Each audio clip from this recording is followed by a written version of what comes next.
జనం జనం జనం ప్రజా ప్రభంజనం జనం జనం జనం ఇదే కదా బలం ఒక్కొక్క చినుకు మహాసంద్రమై ఎగసినట్టు ఒక్కో పిడికిలి రేపటి విజయపు ఆయువు పట్టు ఎవరికెంతో వారికంత నినాదమే నింగి కంట జనం జనం జనం ప్రజా ప్రభంజనం జనం జనం జనం ఇదే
అయితే ఈ రోజు మనం జూన్ 7th కదా, మన Telangana formation day June 2nd మనం అదిగా సెలబ్రేట్ చేస్తున్నాం. మన మధ్య విద్యా గారు పడకాలని ఎక్కువ పాడతారు.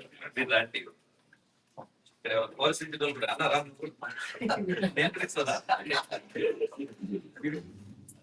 శ్రీ గారిని కూడా గుర్తించుకున్నట్టయితే స్పీకర్ అడుగుతారు. జయ జయ హే తెలంగాణ జననీ జయ కేతనం కోటి కుంతుకల ఒక్కటైన చేతనం జయ నరాల చుట్టగల తల్లి రాజనం పరచెల్లెల మీ పిల్లలు తండ్రి శుభకరణం జై తెలంగాణ జై జై తెలంగాణ జై తెలంగాణ జై జై తెలంగాణ నది పురిటి గడ్డ రుద్రమది వీరగడ్డ గండర గండడు కుమురం భీముడే నీ బిడ్డ నది పురిటి గడ్డ రుద్రమది వీరగడ్డ గండర గండడు కుమురం భీముడే నీ బిడ్డ కాకతీయ కళా ప్రబల కాంతిరేఖ రామప్ప కాకతీయ కళా ప్రబల కాంతిరేఖ రామప్ప నవాబుల గొప్ప వెలుగు చార్మినారు జై తెలంగాణ జై జై తెలంగాణ జై తెలంగాణ జై జై తెలంగాణ జానపద జనజీవన జావలీలు చాలు వారే కవిగా జానపద జనజీవన జావలీలు చాలు వారే కవి గాయక వైతాళిక కలలా మంజీరాలు కవి గాయక వైతాళిక కలలా మంజీరాలు జాతిని జాగృత పరిచే గీతాల జనజాతర జాతిని జాగృత పరిచే గీతాల జనజాతర గానం అమ్మ నీవే మా ప్రాణం జై తెలంగాణ జై జై తెలంగాణ జై తెలంగాణ జై జై తెలంగాణ గోదావరి కృష్ణమ్మలు మన వీళ్ళకు మల్లాలి పచ్చని మా గానాల్లో పసిడి సిరులు పండాలి గోదావరి కృష్ణమ్మలు మన వీళ్ళకు మల్లాలి పచ్చని మా గానాల్లో తెలంగాణలో పసిడి సిరులు పండాలి. సుఖశాంతుల తెలంగాణ సుభిక్షంగా ఉండాలి. సుఖశాంతుల తెలంగాణ సుభిక్షంగా ఉండాలి. స్వరాష్ట్రమై తెలంగాణ స్వర్ణయుగం కావాలి. జై తెలంగాణ, జై జై తెలంగాణ, జై తెలంగాణ, జై జై తెలంగాణ, జై తెలంగాణ. తెలంగాణ అమరవీరులకు జోహార్. తెలంగాణ అమరవీరులకు జోహార్. రోజు మీరన్న రోజు మీరన్న జోహార్. జోహార్.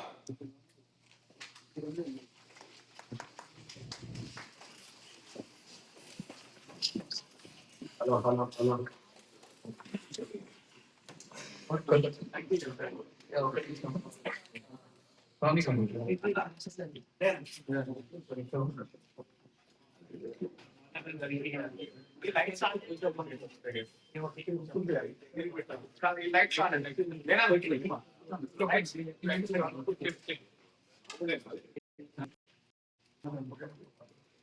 అన్న ఇది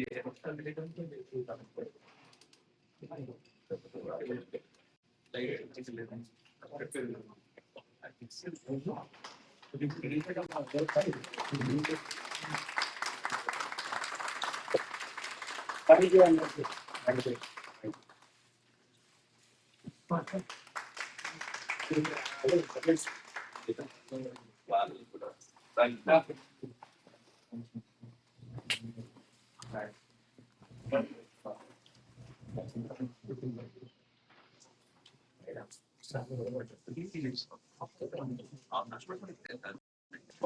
ఇంకా వినబడుతుంది.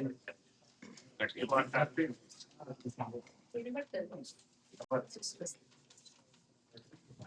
Each is okay. అదే అంటే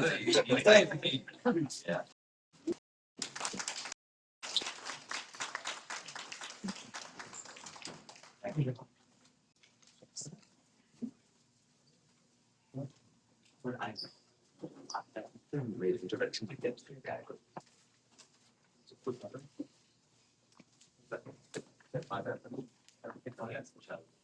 Yeah. So before we start the direct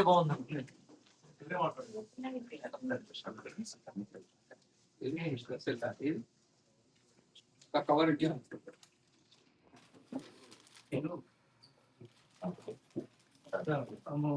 ముందు మీటింగ్ స్టార్ట్ చేసే ముందు ఆనంద్ గారి గురించి మాటలు చెప్పాలి.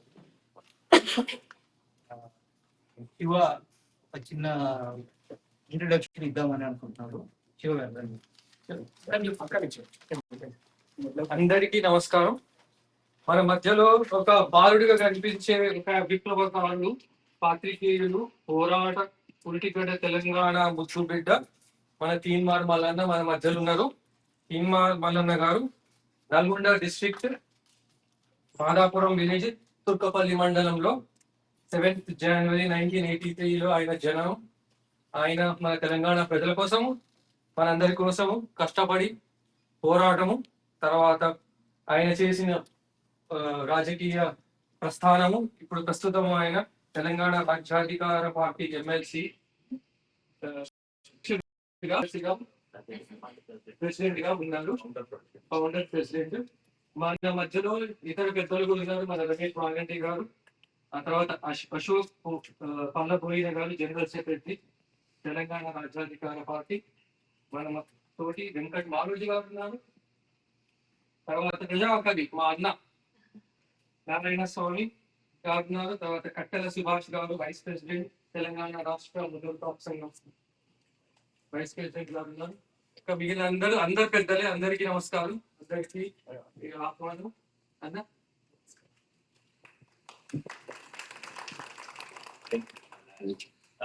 ఇక్కడ నా పేరు వెంకట్ మాడుడు, నేను ఇక్కడ హాస్టల్లో ఉంటాను.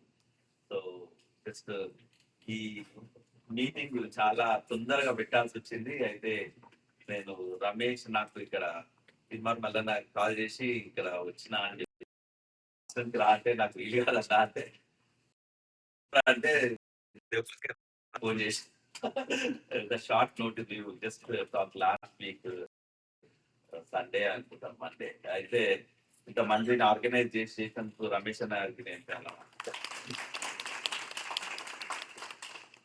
అయితే శ్రీమాన్ మల్లన్నకి నాకు చాలా అనుభవం ఉన్నది.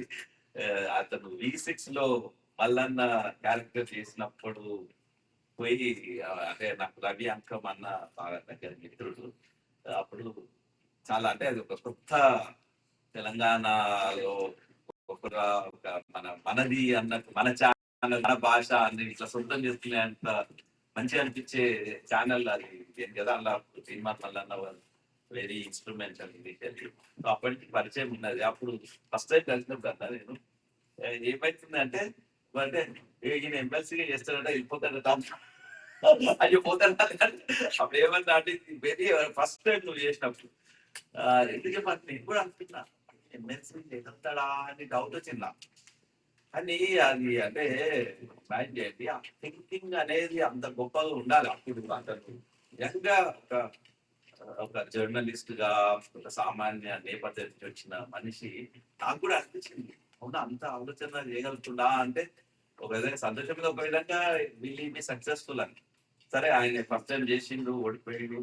మళ్ళీ తర్వాత ఎన్టీవీలో పనిచేసినప్పుడు నేను ఎన్టీవీని ఎప్పుడైతే కేసీఆర్ మొత్తం మీడియా ఉన్నదో పాపం వీళ్ళని ఈయనను రంగుని నెట్టేసిండు వాళ్ళు ఎన్టీవీ నుంచి. మీకు తెలుసు రామజర ఆయన పేరు ఎవరో ఏదో రావు ఒక ఆయన ఉన్నాడులే ఆయన పేరు నాకు వాళ్ళ పేరు మనకి అయితే అప్పుడు వల్ల ఫస్ట్ ఒకసారి నేను ఇండియా పోయినప్పుడు వచ్చింది అన్న ఇట్లా యూట్యూబ్ ఛానల్ పెడదామా అంటే అప్పటికి అసలు కాన్సెప్టే లేదు నాకేం అర్థం కాలేదు అన్నట్టు. సరే అనుకున్నా కానీ తర్వాత వీళ్ళ మిత్రులు మా ఇద్దరి మధ్య ఉంటాడు అతను చెప్పి నీకు చెప్తుంటారు అన్న అంటే నాకు అంటే నిజంగా ఇంత ఇంపాక్ట్ఫుల్ ఉంటుందా అనే ఆలోచన. అంటే ఎవరైనా మనిషి ఎప్పుడైనా ఏదైనా పెద్దగా ఆలోచిస్తే తప్ప మనం కొన్ని చేయలేము. అది మళ్ళీ నేను మొదటి చూసిన. అయితే ఆ యూట్యూబ్ ఛానల్ అనేది కూడా వెరీ నాసెంట్ అంటే మా తెలుగులో ఎర్లీ వన్స్. అండ్ అది ఎట్లా అయిందంటే నేను 2 years తర్వాత ఇండియాలో మా సిస్టర్ వాళ్ళు ఉంటారు వాళ్ళు మొత్తం కేబుల్ తీసి ఓన్లీ క్యూ న్యూస్ తెలుగు అన్ని ఛానల్ బంద్ అంటే అన్ని కొనేసే ఛానల్ అవన్నీ. తర్వాత నేను మా అన్నయ్య వాళ్ళ ఇంటికి పోయినా సిస్టర్ వాళ్ళంతా చేసిన మొత్తం బంద్ చేసిండ్రు. అంటే they became like household names. ఇది we are talking about almost 5 years back. అది కేసీఆర్ సెకండ్ టర్మ్ లో మరీ అంటే ఒక రోజు ఆపోజిషన్ ని మొత్తం తొక్కేసిన ఉన్న ఎమ్మెల్యేలను తీసేస్తున్నాడు.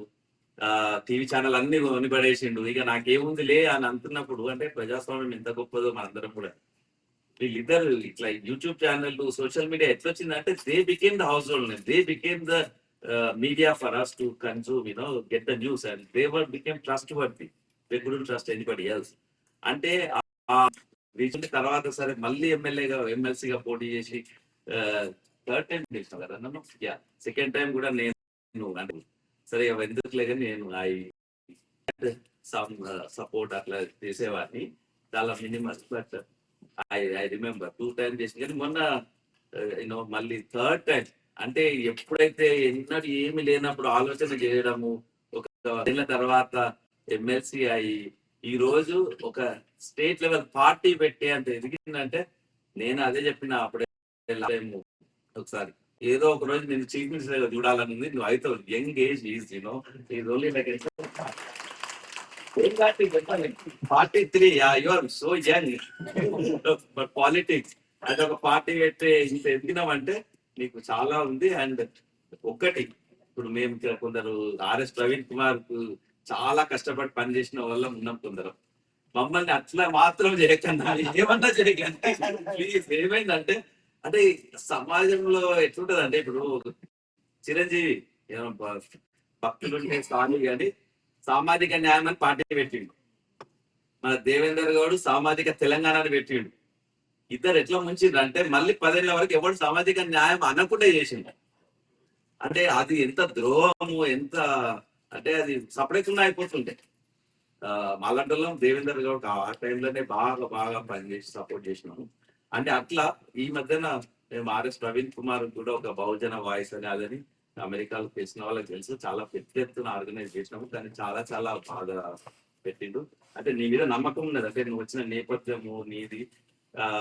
అంటే వాయిస్ అన్న ఒకటి ఇప్పుడు పవన్ కళ్యాణ్ ఎగ్జాంపుల్ చెప్తా సరే నేను ఐడియాలజీ అదో కరెక్ట్ కాదు అవన్నీ నేను నాకు ఐ డోంట్ బట్ పార్టీ పెట్టింది 10 ఏళ్ళ కింద ఎవరు దేకలే ఇది 10 ఏళ్ళు అసలు ఏమీ లేదు పవర్ ఈ రోజు వచ్చింది ఒక టైం వస్తుంది అన్నట్టు అంటే మీరు కూడా పట్టుకొని ఉండండి అన్న your time will come your young and your voice your everything and there's a vacuum అంటే ఒక మన బహుజన్ ఒక డామినెంట్ క్యాస్ట్ తప్పితే పొలిటికల్ పవర్ అనేది బిగ్ వాక్యూమ్ ఉంది దాన్ని మీరు క్యాప్చర్ చేసుకోండి అందరు సపోర్ట్ చేస్తారు and we wish you all the best and we want see you one day as chief minister of Telangana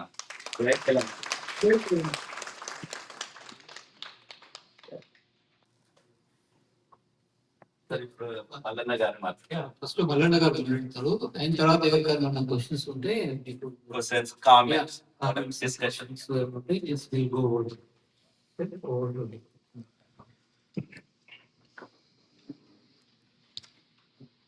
thank you అందరికి మీరు లేకుండా వినిపించేటట్టు నేను కంపేర్ అయ్యాము సహజంగా మనం మీటింగ్ల దగ్గర ఫస్ట్ పని చేయండి కాబట్టి నేను దాన్ని ప్రిపేర్ అయినట్టు ఉండాలి సో, ఇవాళ న్యూ జెర్సీలో మనందరి ఆలోచనలు ఒక వేదిక మీద తీసుకొచ్చినటువంటి మన అన్న రమేష్ అన్న మా వెంకటన్న తర్వాత మిగతా మిత్ర బృందం అందరికి కూడా కృతజ్ఞతలు తెలియజేస్తాం సహజంగా వెంకటన్న ఒక చాలా మంచి మాట చెప్పిండు అన్న మమ్మల్ని అట్లా చేయకుండా అన్న చాలా పెద్ద మాట ఎగ్జాక్ట్ గా నేను దానికి క్లారిటీ ఇవ్వాలి అది ఇవ్వకుండా నేను ఇంకా మిగతా ఏం మాట్లాడినా తప్పు ఒక మనిషికి కోరిక ఇక్కడ అట్లా చేసినటువంటి వాళ్ళు ఎవరైతే ఉన్నారో పదవికో డబ్బుకో దేనికో ఒక దానికోసం వెళ్ళిపోయారు రీసెంట్ గా కాంగ్రెస్ పార్టీ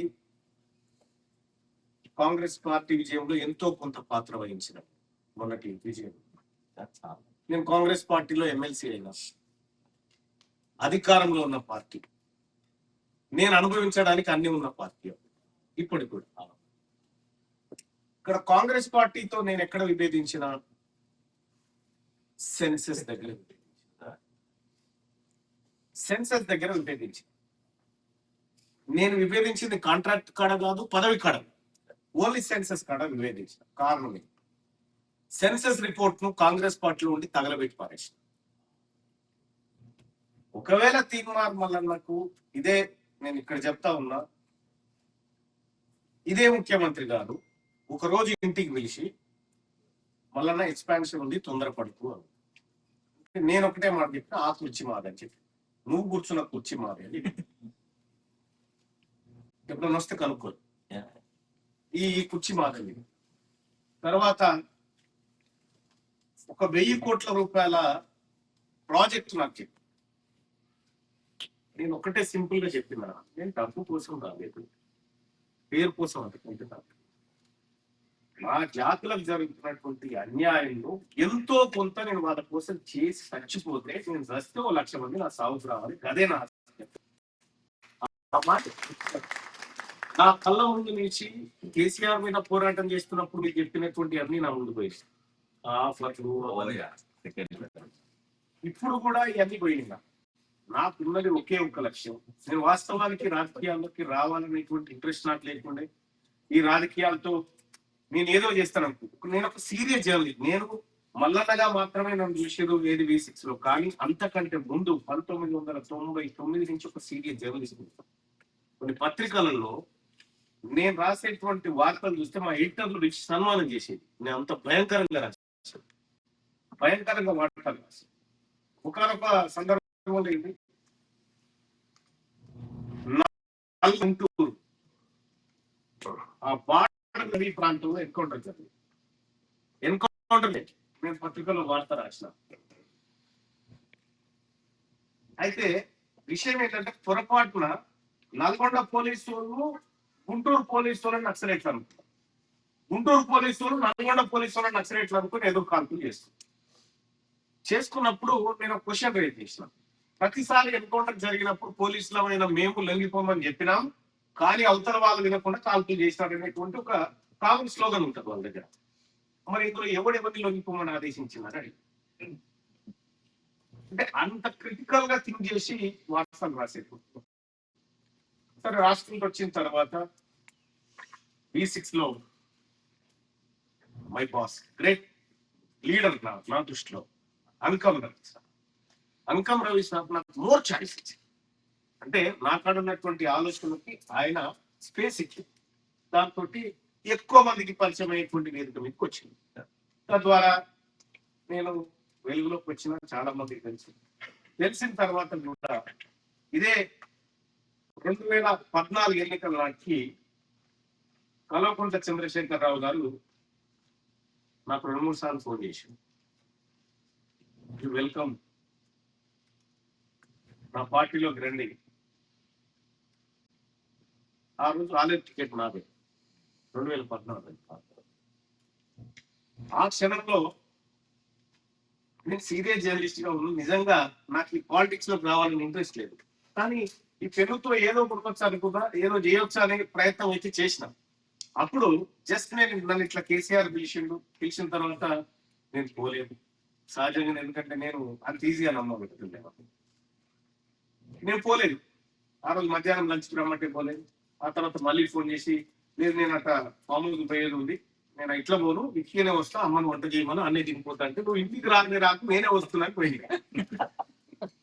ఒకరోజు ఫామ్ హౌస్ పోయినా, ఆయన ఆ ఫోన్లో చెప్పిండు, బట్ నేను అంత సీరియస్ గా లేను.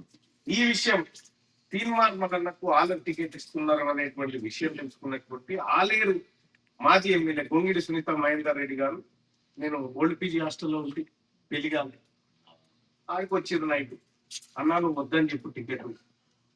నేను చెప్పాను, నేను కేసీఆర్ అన్నా, మీరేం కంగారు పడకండి, టికెట్ మీద పోయి అని చెప్తాను. అప్పుడు రిలాక్స్ గా పోయి అటువంటి ఆఫర్లు నా ముందు నుంచి పోయినాయి. ఇప్పుడున్నటువంటి గవర్నమెంట్, ఒకవేళ నేను గవర్నమెంట్ లో ఉండి ఈ జాతులను విస్మరించి ఉంటే మీ అందరూ నేను ఎంత డబ్బు సంపాదించను. ఒకవేళ నేను అదే చేయాలి, నాకు డబ్బే కావాలి. రెండో విషయం, ఇక్కడ నాకు డబ్బు పదవి అనేది కాదు. మీరు చూస్తా ఉన్నారు, తెలంగాణ రాష్ట్రం ఏర్పడ్డ తర్వాత నేను చేసినటువంటి కార్యక్రమాలు ఏంటి, ఎందుకోసం చేస్తా ఉన్నా, కేసీఆర్ ను ఎందుకు గద్దె దింపాల్సినటువంటి అనివార్యత ఏర్పడ్డది తెలంగాణలో. ఆ రోజు 2018 మధ్యంతర ఎన్నికలు, అసెంబ్లీ ఎన్నికలు జరిగినటువంటి సందర్భంలో అసలు దశలో ప్రతిపక్షమే లేదు తెలంగాణ, ప్రతిపక్షమే లేదు. ప్రతిపక్షం లేని టైంలో ఒక దండానికి పేపర్లు కట్టి ప్రజలను అవేర్నెస్ చేయడం ప్రారంభించాడు.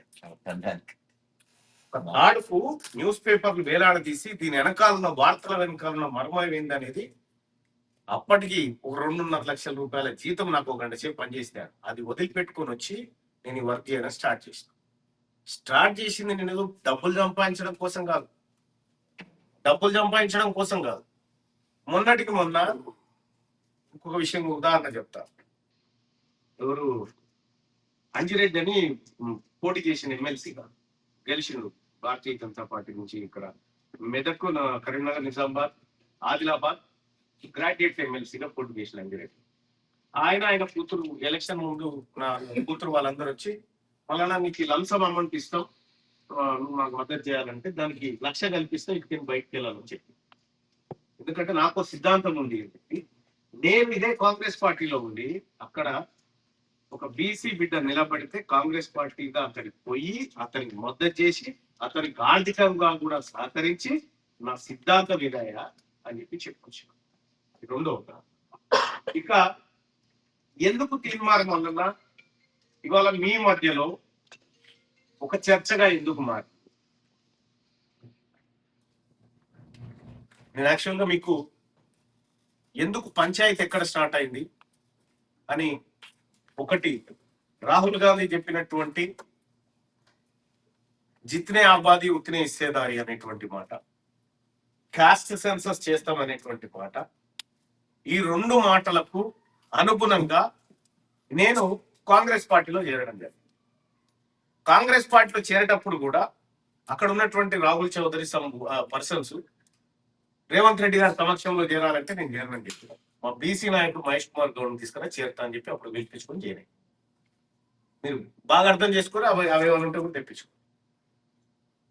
ఎందుకంటే అతని గురించి నాకు తెలుసు. చేరిన తర్వాత గవర్నమెంట్ మీద విపరీతమైన ప్రెషర్ పెట్టాం. కాస్ట్ సెన్సస్ విషయంలో, ఇంకొక ఏది మా 42% రిజర్వేషన్ అనేటువంటి విషయంలో విపరీతమైన ప్రెషర్ పెట్టాం. సార్ ప్రెషర్ నడుస్తా ఉంది. ఎమ్మెల్సీ ఎన్నికలు వచ్చినాయి. నేను ఇండిపెండెంట్ గా పోటీ చేసిన రోజు మా వెంకట్ మారోజన్న ఇటువంటి వాళ్ళందరి సహాయ సహకారాలతోటి 39వ నెంబర్ ఉన్న 1,00,000 ఓట్లు నాకు వేసిపోయినారు జనం ఇండిపెండెంట్ గా పోటీ చేస్తే. ఈసారి కాంగ్రెస్ నా మీద నిలబడ్డా కూడా గెలవకపోయేది. మొదటిసారి వరంగల్, నల్గొండ, ఖమ్మం పట్టభద్రుల ఎమ్మెల్సీ స్థానాన్ని కాంగ్రెస్ పార్టీ చరిత్రలో ఇప్పటి వరకు ఒక్కసారి గెలవడే. ఫస్ట్ టైం నేనే గెలిపించిన. First time Congress. సో ఇట్లా ఎమ్మెల్సీ అయిన తర్వాత నేను పదవిని అనుభవించడానికి కూర్చోలేదు. ప్రతిరోజు శాసన మండలిలో నేనేం చేసినా ఇది పుస్తకం రూపంలో తీసుకొచ్చిన. ఈ ఏడాది నేనేం చేసినా, 2 ఏళ్ళు ఏం పని చేసిన శాసన మండలిలో ఈ పుస్తకం రూపంలో తీసుకొచ్చిన. ప్రతి నేనేమేం మాట్లాడినో ప్రతిదీ అక్షరీకరించిన. ఇక్కడ కాంగ్రెస్ పార్టీ చేస్తా అన్నటువంటి కాస్ట్ సెన్సస్ కాడ నుంచి నా చర్చను మీ ముందు ప్రారంభిస్తాను. మీకు పంపించిన కదా అవునే. ఏం జరిగింది, తీర్మానం వల్ల ఎందుకు గొంతెత్తుతా ఉన్నాడు. ఇప్పుడు చాలా మంది చాలా కాస్ట్లలో, అంటే మన దాంట్లో కాకుండా కాదు, అరే అమ్మ వాడు ఇంటికి వచ్చిందారా, ఇళ్ళకి వెళ్తారా, ఎంత దుర్మార్గుడు వాడిని ఎట్టి పరిస్థితి బ్లేమ్, ఇవన్నీ ఉంటాయి. అవి నేను ఎంజాయ్ చేస్తాను చాలా. ఎందుకనంటే నేను వాళ్ళని అక్కడ ఇట్లా నలుస్తా ఉన్నా కాబట్టి వాళ్ళ బాధ సహజంగా ఇట్లే ఉంటుంది. ఇంతకంటే ఎక్కువ ఆయన అయిందా. నేను కొంత డేటా మీ ముందు పెడతా. ఈ తీర్మానం వల్ల చెప్తున్నటువంటి డేటాని మీరు విశ్వసిస్తే,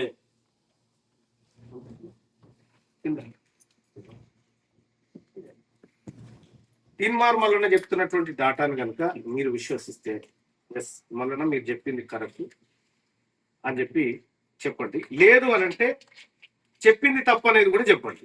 ఎందుకంటే మీ ముంగట ప్రెజెంట్ చేయడం అనేది నాకు చాలా ఇంపార్టెంట్. ఇక్కడ మీ దగ్గర సెల్ ఫోన్ ఉంటే మీరు చూసుకోండి. ఇంకా ఈ ప్రొజెక్టర్ కంటే కూడా మీకు చాలా ఈజీగా.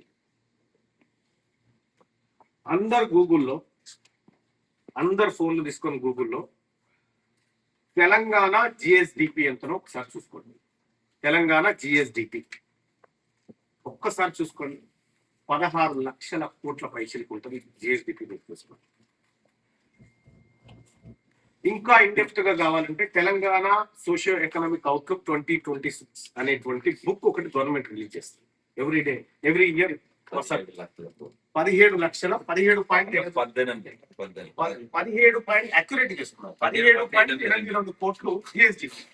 పర్ క్యాపిటా ఇన్కమ్ ఎంత చూడండి. పర్ క్యాపిటా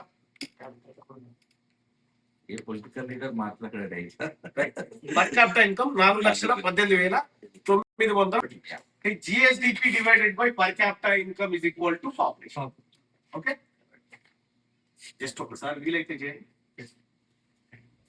ఎంత వచ్చింది? 4,18,931. ఏంటిదండి? పర్ క్యాపిటా కదా. జిఎస్డిపి 17,82,000 కోట్లు divided by 4,19.61 lakhs crores GST. Okay, దాని కింద ఇది పర్ క్యాపిటల్ ఎంత ఉన్నాయి? ఇక్కడ నా ఉద్యోగం ఏందో తెలుస్తుంది.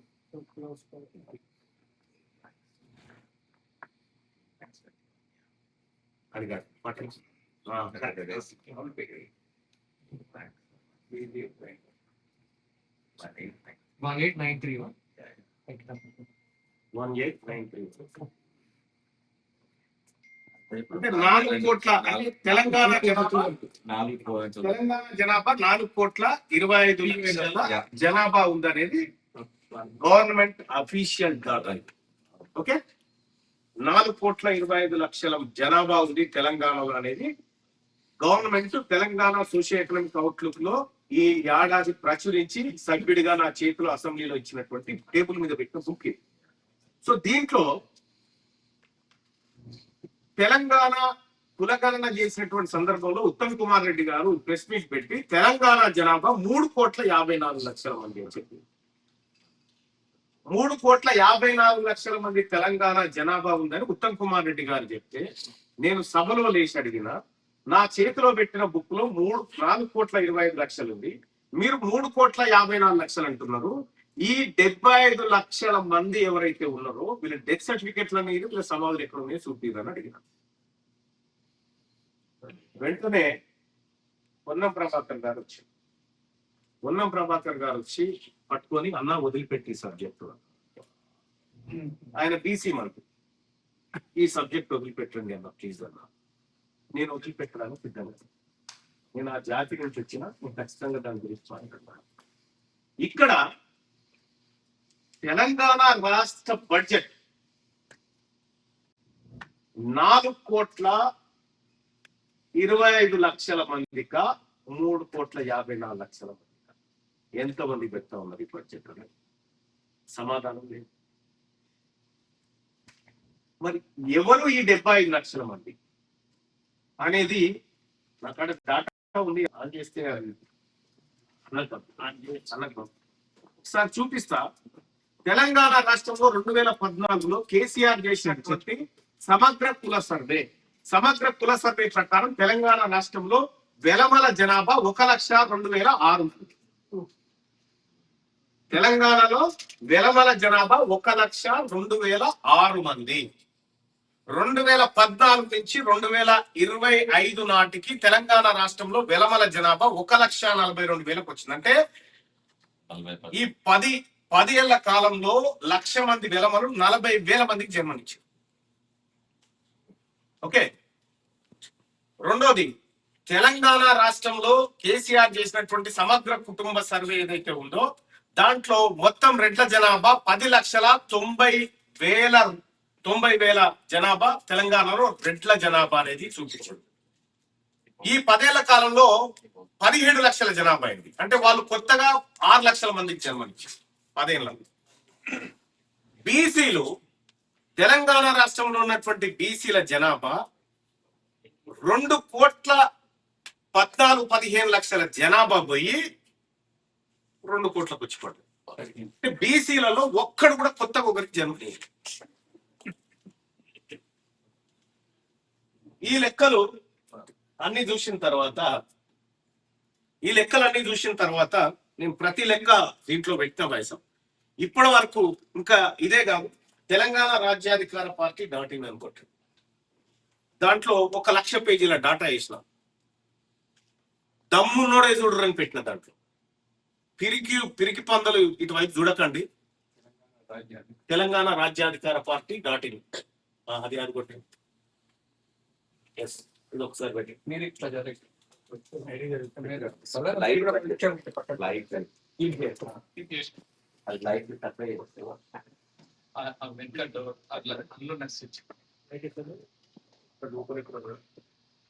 ఈ డోర్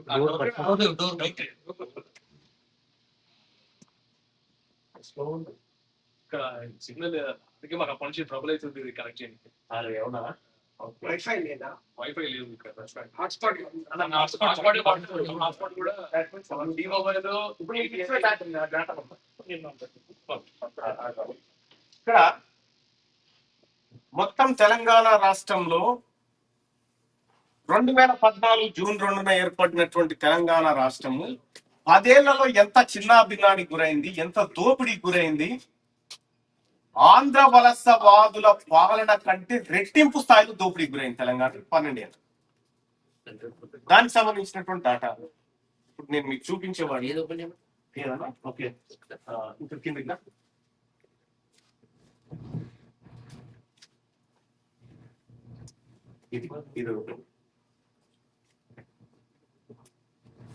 తెలంగాణ రాష్ట్రం ఏర్పడితే మన స్లోగన్ ఏంది? చవన్ భాయ్, మన స్లోగన్ ఏంది? నీళ్లు నిధులు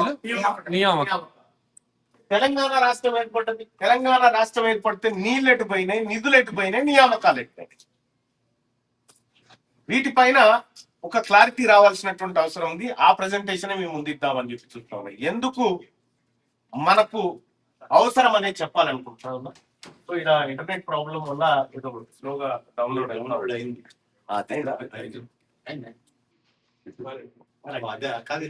కిందిది కాదు. మొత్తం ఇదేం చెప్తుందంటే తెలంగాణలో టాప్ 100 రిచెస్ట్ పీపుల్ ఎవరండి.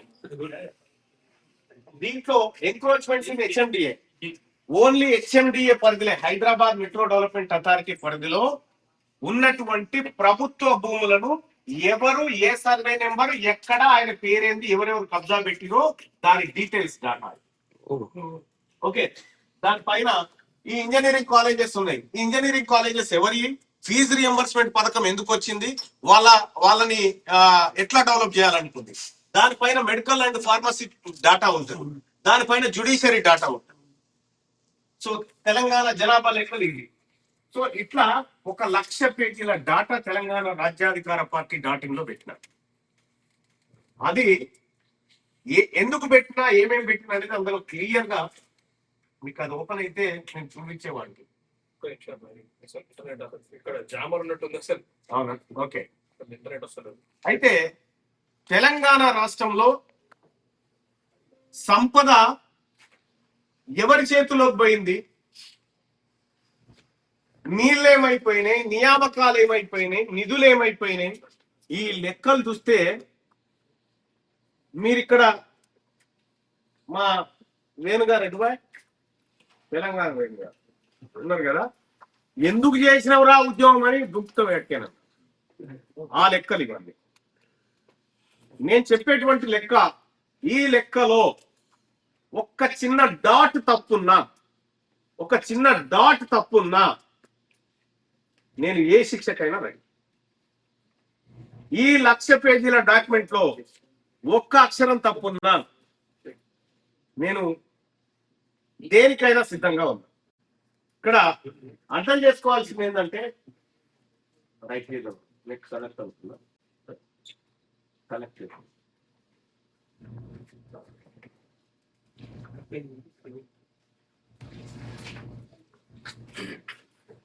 నేను ఇటీవల కాలంలో ప్రభుత్వం ముందు కొన్ని ప్రశ్నలు సంధించినప్పుడు, ప్రభుత్వం బయట పెడుతున్న లెక్కలు చూసినప్పుడు మీరు నమ్ముతారో నమ్మరో, తెలంగాణలో 9వ తరగతి 10వ తరగతి చదివేటువంటి పిల్లలు, ఆడపిల్లలు ఉంటారు కదా, వాళ్ళు మెచ్యూర్డ్ అవుతారు. ఆ పిల్లల సంరక్షణ కోసం వాళ్ళకి మంత్లీ వచ్చినప్పుడు ఇబ్బంది రాకుండా ఉండాలని చెప్పి శానిటరీ ప్యాడ్లను సప్లై చేసేటువంటి ఒక స్కీమ్ ను ప్రభుత్వం పెట్టింది. ఆ శానిటరీ ప్యాడ్ల డబ్బులు 74 కోట్ల రూపాయలు తిన్నారు.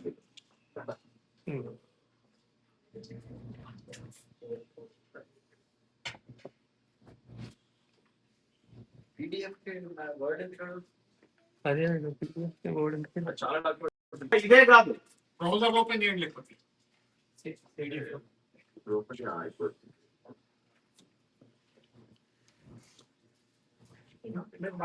ఈ డాక్యుమెంట్ లో ఎక్కడన్నా తప్పు ఉంటే, ఎందుకు తెలంగాణ రాజ్యాధికార పార్టీ అవసరం వచ్చింది ప్రజలకు, ఎందుకు ఇది చేయాల్సి వస్తుంది అనేది ఇక్కడ చూడండి. ఒకసారి కిందికి రండి. దాని వర్క్ వచ్చేసి ఏది, ఇగో ఇంత. మీరు దోచిన మొత్తం డబ్బు 2,08,745 కోట్ల రూపాయల విలువైన ల్యాండ్స్ తెలంగాణ రాష్ట్రం వచ్చిన తర్వాత కబ్జాలు పెట్టింది. సార్ ఇంకా పై ఎక్కడ పెట్టింది ఎవరు, దాని పేరెంత, సర్వే నెంబర్ ఎంత, ఎన్ని ఎకరాలు, ఇవి ఇట్లా మొత్తం డీటెయిల్ దాంట్లో ఇవన్నీ ఒక్కసారి గవర్నమెంట్ ల్యాండ్స్, అన్ని గవర్నమెంట్ ల్యాండ్స్, అన్ని గవర్నమెంట్ ల్యాండ్స్, అసైన్ బుక్స్ అన్ని ఉంటుంది. ఎక్కడెక్కడ పెట్టు, ఏ ఊర్లో పెట్టు, దాని దాటా జస్ట్ ఇది క్లోజ్. మీకు అందులో ఉంటే మీకు అందులో మీకు సోర్స్ ఇస్తా, మీరు తర్వాత చూసుకోవచ్చు. తర్వాత ఇక్కడ పైన రెడ్డి కాలేజ్ ఇదొకటి సార్ ఓపెన్ అవుతా. ఫస్ట్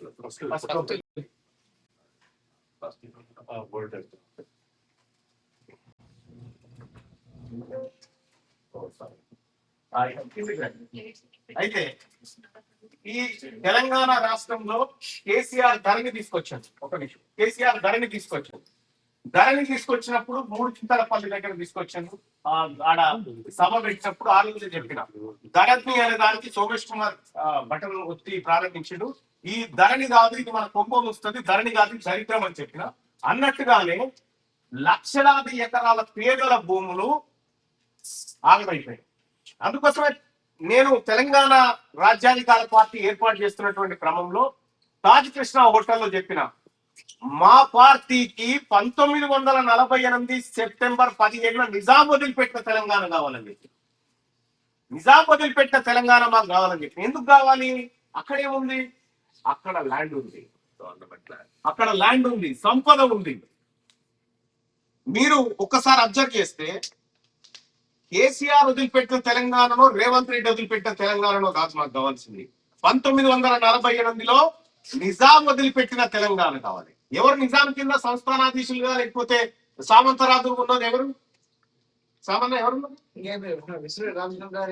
అవును కదా, వీళ్ళే కదా, వీళ్ళే కదా ఉన్నది. నిజాం దొంగని చేసిరు వీళ్ళంతా. ఎందుకు చేసిరు? వీళ్ళు మంచోళ్ళు కావడం కోసం. తెలంగాణ రాష్ట్రంలో నిజాం కట్టించిన కట్టడాలు ఇప్పుడు నేను 1,00,000 చూపిస్తాను. నిజాం చేసిన పనులు 1,00,000 చూపిస్తాం. ఆఖరికి పిచ్చోళ్ళకు కూడా దవాఖాన ఉండాలని ఎర్రగడ్డ గోడ కట్టేసి, ఎర్రగడ్డ నిజాం కింద నిజాంను వాడుకొని దోపిడీ చేసినటువంటి కులాలు ఏవైతే ఉన్నాయో వాళ్ళు చేసిన మోసము వాళ్ళు అసలు ఎక్కడదండి? 1948లో తెలంగాణ రాష్ట్రం భారతదేశంలో విలీనమైంది. అంటే భూమి కూడా విలీనం కావాలి కదా. మరి భూమి ఎందుకు విలీనం కాలేదు? భూమి ఎందుకు విలీనం కావాలి? వీళ్ళు కేవలం భూమికి సంరక్షకులు మాత్రమే, పట్టాదారులు కాదు. విష్ణు రామచంద్రారెడ్డి అయినా ఇంకొకరైనా కూడా వీళ్ళంతా సంరక్షకులు మాత్రమే. ఆ భూమిని వీళ్ళు వాడుకొని నిజాంకి పన్ను కట్టేటువంటి సంరక్షకులు అంతే. అల్టిమేట్ గా భూమి నిజాంతే. ఇదంతా భారత్ లో విలీనమైన తర్వాత ఇన్ని లక్షల ఎకరాలు భారత్ లో విలీనం కాకుండా, లేకపోతే ఆ భూమి పైన బతుకుతున్నటువంటి వాళ్ళకి దక్కకుండా కేవలం పెత్తందారులకు, రెడ్లకు ఎట్లా దక్కింది భూమి? అక్కడి నుంచి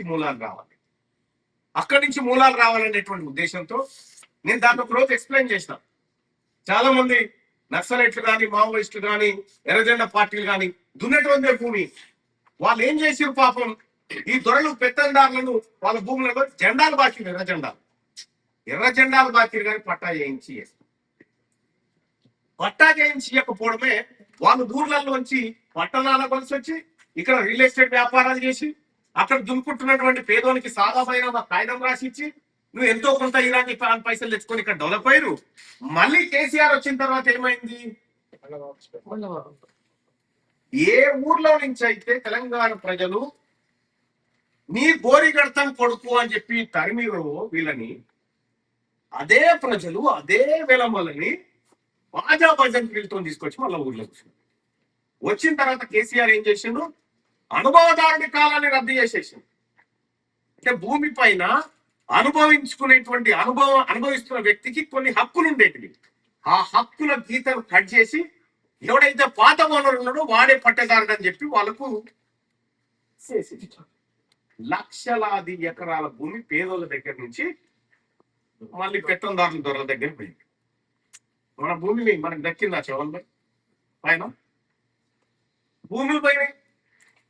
1971లో పివి నరసింహారావు ముఖ్యమంత్రిగా ఉన్న సందర్భంలో ఆయన ముఖ్యమంత్రి పీఠంలో డిస్టర్బెన్స్ చేస్తున్న సమయంలో వీళ్ళ దగ్గర ఉన్నదాన్ని డిస్టర్బెన్స్ చేయాలని పివి నరసింహారావు గారు ఆ రోజు ఏం చేసిండు? ల్యాండ్ సీలింగ్ యాక్ట్ తీసుకొని వచ్చిండు. ఆయన అప్పర్ క్యాస్టే కానీ ఎందుకు తెచ్చిండు? వీళ్ళని డిస్టర్బ్ చేయడానికి, వీళ్ళ మూలాన్ని దెబ్బ కొట్టడానికి తెచ్చిండు వీళ్ళు అసలే. అందుకోసమే పివి నరసింహారావు గారి పుస్తకం, తెలుగు అకాడమీ పుస్తకంలో ఉంటుంది, ల్యాండ్ సీలింగ్ యాక్ట్ తీసుకురావడానికి ఆయన ప్రయత్నం చేస్తున్నటువంటి సందర్భంలో, ఇందిరాగాంధీ అనుమతులు చేస్తున్న సందర్భంలో శాసనసభలో ఎవరుంటే రెడ్లు కూర్చోండి వాళ్ళగా. పివి నరసింహారావు ఈ బిల్లు తీసుకురాగానే ఎమ్మెల్యేలంతా గందరగోళం చేసి బెంచీలు ఎగిరేసి మా భూములు గుంజుకొని మీరు బీసీలకు, ఎస్సీలకు, ఎస్టీలకు పంచుతారా అని గందరగోళం చేసిరు. గందరగోళం చేసి పిట్టల రంగారెడ్డి అని చెప్పి స్పీకర్ ఉంది, ఆ స్పీకర్ ఏం చేసిండు, నేను ఇలా సభకే రంగు ఎట్లా ఆలోచిస్తావు బిల్లు చూస్తా అని చెప్పి వెళ్ళిపోతే, ఇదే ముదిరాజు బిడ్డ జగన్నాథరావు అనేటువంటి ముదిరాజు బిడ్డ డిప్యూటీ స్పీకర్ వచ్చి చీరలో కూర్చొని బిల్లు పాస్ చేశాడు. బిల్లు పాస్ చేస్తే లక్షలాది ఎకరాల ల్యాండ్ సీలింగ్ 54 ఎకరాల కంటే ఎక్కువ ఉన్న భూములన్నీ కూడా అప్పుడు మన పేద వాళ్ళకు కొంత పంచబడ్డాయి. అప్పటికి ఏం చేసారు దొరకలు పెత్తందారులు. అందుకే గద్దర్తో ఒక పాట ఉంటది కదా, గద్దర్తో ఎవరితో, కుక్క పేరునా నక్క పేరునా లెక్కలు రాసి, ఏం పాట లెక్కలు రాసి మోసగుచ్చిన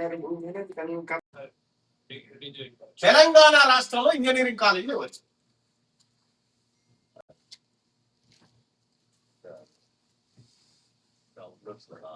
మీకు తెలిసిన కాలేజీల కొన్ని పేర్లు చెప్పండి. చైతన్య భారతి,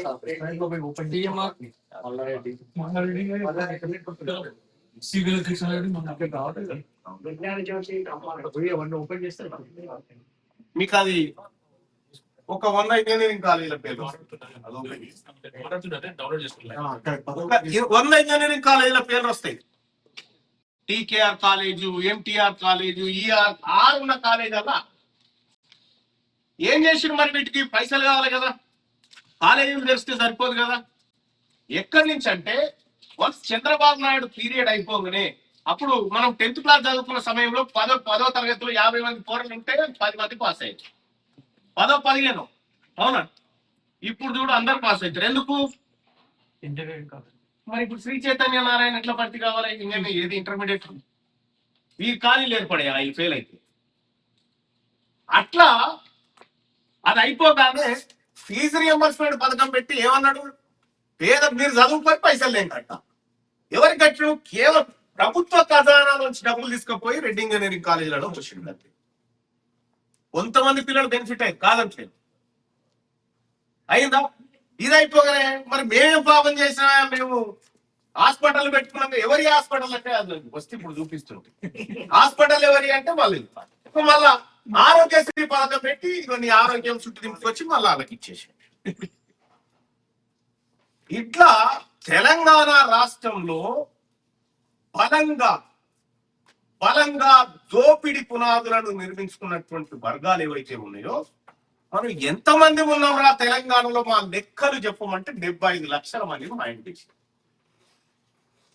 మనకి ఎవరు పుట్టకపోగా వాళ్ళు 10 ఏళ్లలోనే 10 లక్షల మంది, 6 లక్షల మందిని, 7 లక్షల మందిని చదువు.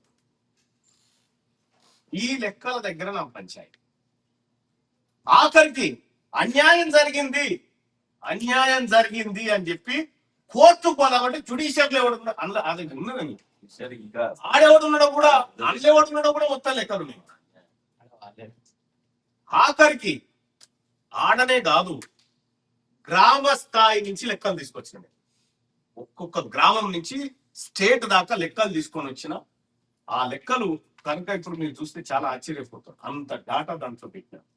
ఇదన్నీ పెట్టి ఎందుకు బీసీలకు ఒక రాజకీయ పార్టీ అవసరం, ఈ రాజ్యం ఎందుకు అవసరం అనేది లెక్కలు చెప్పి, ఇప్పటిదాకా మనం పాటలో అందరం నిలబడ్డాం కదా, అందులో ఒక మాట చెప్పినట్టు, ఎవరు ఎంతో వారికంత నినాదమే నింగికంట అని చెప్పిన. ఒకటి సొమ్ము తినడానికి కాదు, ఈ భూమి మీద పుట్టిన ప్రతి జీవి బతకడానికి హక్కు ఉండాలి, కానీ వాళ్ళ వాటా ప్రకారం ఉండాలి. తెలంగాణ రాష్ట్రంలో ఇవాళ తెలంగాణ అసెంబ్లీలో 43 మంది రెడ్లు ఉన్నారు. జనాభా ఎంత?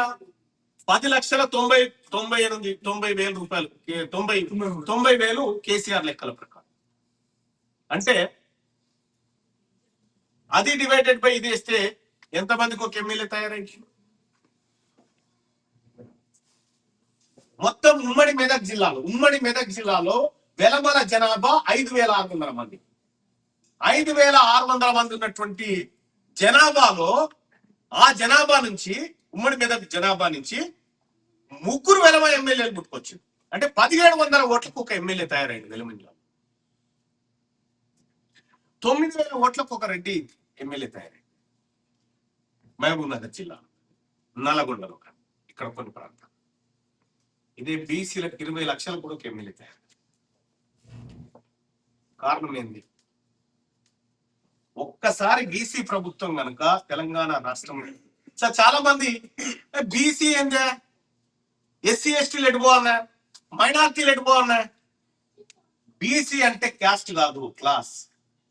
Backward classes, classes backward classes, backward classes, caste కాదు. ఈ వెనకబడిన తరగతుల జాబితాలోకి అప్పర్ క్యాస్ట్ లో ఉన్న పేదవాడు కూడా వస్తాడు, అప్పర్ క్యాస్ట్ లో ఉన్న పేదవాడు వస్తాడు. ఎస్టీ ఇప్పుడు మన ఈ మొత్తం బంచులోంచి షెడ్యూల్ ట్రైబ్స్, షెడ్యూల్ కాస్ట్ తీసి పక్కకు పెట్టడానికి కారణం ఏంటంటే అత్యవసరమైనటువంటి కార్యక్రమాలు వాళ్ళకి జరగాలి. కానీ వీళ్ళంతా ఒకే పంచ్. కాబట్టి తెలంగాణ రాష్ట్రంలో బీసీలు అంటే వెనకబడిన తరగతులు అనేటువంటి ఒక పదం ఏదైతే వేసారో దాన్ని నేను మార్చి బిగ్ క్లాస్ గా చేస్తాను. ఇది పాజిటివ్ వర్డ్ ఉంటుంది. వెనుకబడ అని బిగ్ క్లాస్ అనేటువంటి ఒక పదాన్ని తీసుకొచ్చి బ్యాక్వర్డ్ క్లాస్ ని బిగ్ క్లాస్ గా చేస్తాం. ఒక పాజిటివ్ థాట్స్ ని ప్రజలకు పంపాలి. తెలంగాణ రాష్ట్రంలో పెద్దలు చాలా మంది, ఆర్ కృష్ణ లాంటి వాళ్ళు చాలా మంది బీసీ ఉద్యమాలు అదో ఏదో నడిపిస్తున్నటువంటి క్రమంలో 30 సంవత్సరాల ఉద్యమాలు చేసిన ఏ రోజు బీసీల గురించి తెలంగాణలో ఈ స్థాయిలో చర్చ జరగలేదు. కారణం ఏంటి? బలంగా నిలబడ్డాం. మేము నిలబడ్డది మా పునాదుల మీద కాదు.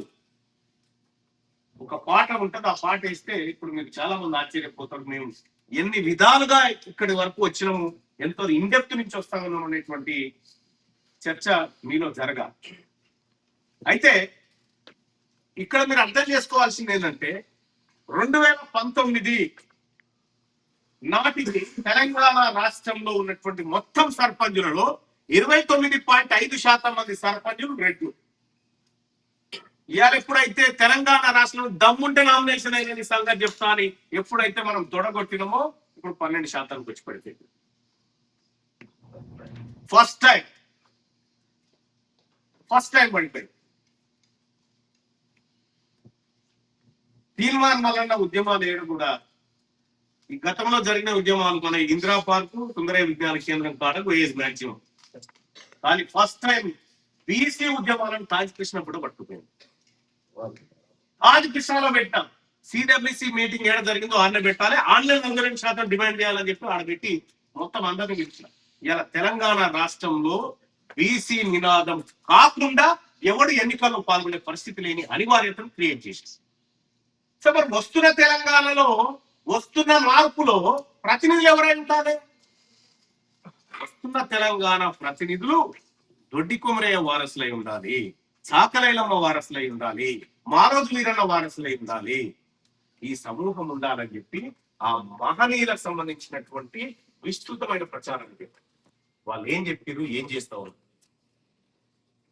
ఇవాళ తెలంగాణ రాష్ట్రంలో క్లియర్ గా మీరు అర్థం చేసుకోవాల్సింది, మీరందరూ కూడా ఎక్కడో చోట మార్పు కోసం ప్రయత్నం చేసిరు. కొన్ని చోట్ల విఫలమైన, కొన్ని చోట్ల ఆశాజనకంగా ఉన్నాం, ఇక కొంతమంది ఆశ వదిలేస్తాం. మీరు కూడా ఇదివరకు దాకా చాలా మందిని చూసారు కదా, చాలా మందిని మీ కళ్ళాను చూసారు, చాలా మందిని చూసారు. కానీ నేను ఒకటి చెప్తా ఉన్నా, ఈ వేదిక నుంచి నా వెబ్సైట్ చూడండి, నా లక్ష్యం ఎటు పోతుందో ఒకసారి చూడండి, నేను ఏం చేసిన 2 ఏళ్ళు పరిశీలించండి, నేను ఏ అంశాల మీద ప్రజల్లో చైతన్యం తీసుకురావడానికి పుస్తకాలు రాస్తున్నానో చూడండి. ఇవాళ తెలంగాణ రాష్ట్రంలో ముస్లింలు మనలో అంతర్భాగంగా ఉన్నాం కదా. ఎక్కడి నుంచి వచ్చారు ఇప్పుడున్న ముస్లింస్? కొలంపాకలో బయటపడ్డటువంటి శాసనాలను తీసుకు చదవండి. ఏం జరిగింది? ఆ రోజు నిజామున్న కాలంలో ముస్లిం అయితే వ్యక్తి చాకరి నుంచి విముక్తి ఉండేది, మన నిమ్న జాతులకు లేకుండే. కాబట్టి చాలా మంది ముస్లింగా కన్వర్ట్ అయ్యారు, చాలా మంది ముస్లింగా కన్వర్ట్ అయినారు. 1957 నుంచి 1957 ఇంకోటి చూసుకోండి, 1957 నుంచి ఈ రోజు వరకు అంటే దాదాపు ఎన్ని సంవత్సరాలు? 70 సంవత్సరాల నుంచి ఒక్క ముస్లిం ఆడబిడ్డ అసెంబ్లీలో అడుగుపెట్టలేకపోతా తెలంగాణ. ఒక్క ముస్లిం ఆడబిడ్డ అడుగు పెట్టలే ఇప్పటి వరకు. మొత్తం మహిళలు ఇప్పటి వరకు 54 మంది మహిళలు అసెంబ్లీలో అడుగుపెట్టి ఇప్పటి వరకు. 54 ఇట్లలో బీసీ మహిళలు ఎంతమంది చెప్పండి? 4 ఉంటారు. 4 అలా 4 సార్లు కొండ సురేఖ.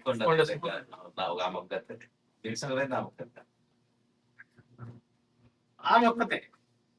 ఫస్ట్ 1956 ఆ టైంలో జవహర్ లాల్ నెహ్రూ గారు గట్కేసర్ దగ్గర ఉంటుంది ఒక ఆమెకు మంత్రి పదవి ఇవ్వమని చెప్పి ఎమ్మెల్యే చేసిపోయారు. ఆమె ఒకటి, తర్వాత వరంగల్ జిల్లా నుంచి ఇంకొకరు ఉంటారు. ఇట్లా 4 వెళ్తారు. 4 మహిళల మెజారిటీ ప్రజలైనటువంటి వర్గాల నుంచి 4 మహిళలు ఉంటారు. ఇవాళ మహిళా రిజర్వేషన్ బిల్లు ఎవరికా? మహిళా రిజర్వేషన్ నా మహిళలు ఏం రిజర్వేషన్ బిల్లు ఎవరికే? మా బీసీలకు రాని, మా బీసీ ఆడబిడ్డలకు రాని మహిళా రిజర్వేషన్ ఎవరికి వస్తేంది కూలిపోయింది మాకు. మీరు బాగా అర్థం చేసుకోండి. ఒకవేళ తెలంగాణ రాష్ట్రంలో మన గవర్నమెంట్ ఉంటే ఇలా ఈ పరిస్థితి ఉంటుందా? శానిటరీ ప్యాడ్ల డబ్బులు తిన్నటువంటి పరిస్థితి 74 కోట్ల రూపాయలు నేను అసెంబ్లీలో బయట పెట్టాను. ఆడబిడ్డల సొమ్ము ఎవరుంటారు? మొన్న నేను ఆలేరు నియోజకవర్గంలో నా బిడ్డ షూస్ వేసుకునే పరిస్థితి కూడా ఉండదు. దాని సంతోషం అంతా మిగతా పిల్లల్లో చూసుకోవాలని ₹1 కోటి ఖర్చు పెట్టి ప్రతి గవర్నమెంట్ స్కూల్ పిల్లకి బాటా షూస్ కొనిచ్చినట్టు. నేను బాటా షూస్ పంచుతున్నటువంటి క్రమంలో నేను అడిగిన పేర్లు అడిగితే మొత్తం 25,000 మంది స్టూడెంట్స్ లో 4 పిల్లలు రిటర్న్ గవర్నమెంట్. ఎవరి శానిటరీ పైసలు ఉన్నట్టు మరుగుదొడ్ల డబ్బులు తిన్నారు. బీసీల కేటాయిస్తున్నటువంటి బడ్జెట్ లో అది లేదు కానీ నేను మంచిగానే తెచ్చింది ల్యాప్టాప్. మొత్తం మీకు లెక్కలన్నీ గురించి చెప్తా ఉంటుంది ఎందుకు అవసరం. ఇలా తెలంగాణ రాష్ట్రంలో తీర్మానం చేసింది. ఈ లెక్కలు ఇప్పటి వరకు ఎవ్వడు బయట పెట్టలే. నేను ఓపెన్ గా చెప్పిన వాయిస్ తీర్మానం ఓపెన్ గా చెప్పిండు నాకు 2 ఓట్లు వద్దని చెప్పి. ఈ మాట చెప్పడానికి 78 ఏళ్ళు పట్టింది. మనం 78 ఏళ్ళు పట్టింది ఈ మాట చెప్పడానికి. నాకు మీ ఓట్లే వద్దు పని, ఎందుకంటే అక్కడ లేవుగా ఓట్లు. లేవన్న విషయం నాకు తెలుసు, అవసరం లేదు, వద్దని చెప్పేసి అక్కడ దెబ్బ అయింది. ఇప్పుడు వాళ్ళు ఎందుకు ఇన్ని రోజులే మమ్మల్ని వేయాలి, మాకు గెలిపియాలి, మీరే దయాన్ని తిరిగి ఇప్పుడు ఓట్లు ఇవ్వద్దు అంటారు. అక్కడ దాకింది. మొన్న అసెంబ్లీలో ఒక కార్యక్రమం ఉంటే మేము అందరం పోతే అక్కడ పాపం ఒక రెడ్డి సోదరుడే ఇప్పుడు మినిస్టర్ కోసం ట్రై చేస్తున్న రెడ్డి సోదరుడు అన్న లేదన్నా మనం పొత్తు పెట్టుకొని పోవాలన్న ఫ్యూచర్ లో అని చెప్తా ఉన్నాం. ఇక సరిపోదు ఆ పొత్తు 78 ఏళ్ళ పొత్తు అని నేను చెప్పి ఒకటి వాళ్లకు తెలంగాణ రాష్ట్రంలో రెడ్లకు ఎమ్మెల్యేలు పంచితే 3 వస్తే ఆ 3 బరాబర్ మనం అకామిడేట్ చేస్తాం. ఆ విషయంలో నోట్ వాళ్ళకి వస్తాయి, వాళ్ళకి ఆ 3 ఇస్తాం. వెలమూలకు 3 దఫాలు ఎన్నికలు జరిగితే ఒక్కసారి వస్తుంది. 3 దఫాలు ఎన్నికలు జరిగితే ఒక్కసారి ఎమ్మెల్యే టికెట్ వస్తుంది. ఇది వాళ్ళ లెక్క. పట్టుమని 4 ఎమ్మెల్యే సీట్లు కూడా రానటువంటి వాళ్ళు 78 ఏళ్ళ నుంచి మన జాతులను పట్టుకొని శానిటైర్ల ప్యాడ్ పైసలు తింటారు, మరుగుదొడ్ల డబ్బులు తింటారు. ఆఖరికి ఎన్నెన్ని తిన్నారో ఆ లెక్కలన్నీ ఉన్నాయి. సరే ఇక్కడ మనకు ఉన్నటువంటి వాతావరణంలో అవన్నీ నేను వివరించలేకపోతా ఉన్నా కాబట్టి ఒకటైతే చెప్తా ఉన్నా, నేను మిగతా వాడిని కాదు, నేనైతే మిగతా వాడిని కాదు, నేను తేల్చుకోవడానికి వచ్చినటువంటి 11 నిమిషాలు ఒక పాట ఉంటది. ఆ పాట చెలో చెలో బీసీ అని చెప్పి ఒక పాట ఉంటది. ఆ పాటలో మన మహనీయులు ఎవరు, ఎక్కడి నుంచి వచ్చినాం, మన మూలాలు ఎక్కడ ఉన్నాయి, అసలు మనం ఎంత వీరులము అనేటువంటి ఆ పాటలు మొత్తం మెన్షన్ చేసి వచ్చాం. ఇక్కడ పుంజాల శివశంకర్ ఉందా? పెట్టే మైక్ వస్తుందా? పుంజాల శివశంకర్ గారు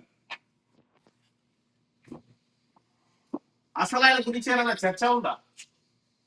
ఏం చేసిందో తెలుసా పుంజాల శివశంకర్?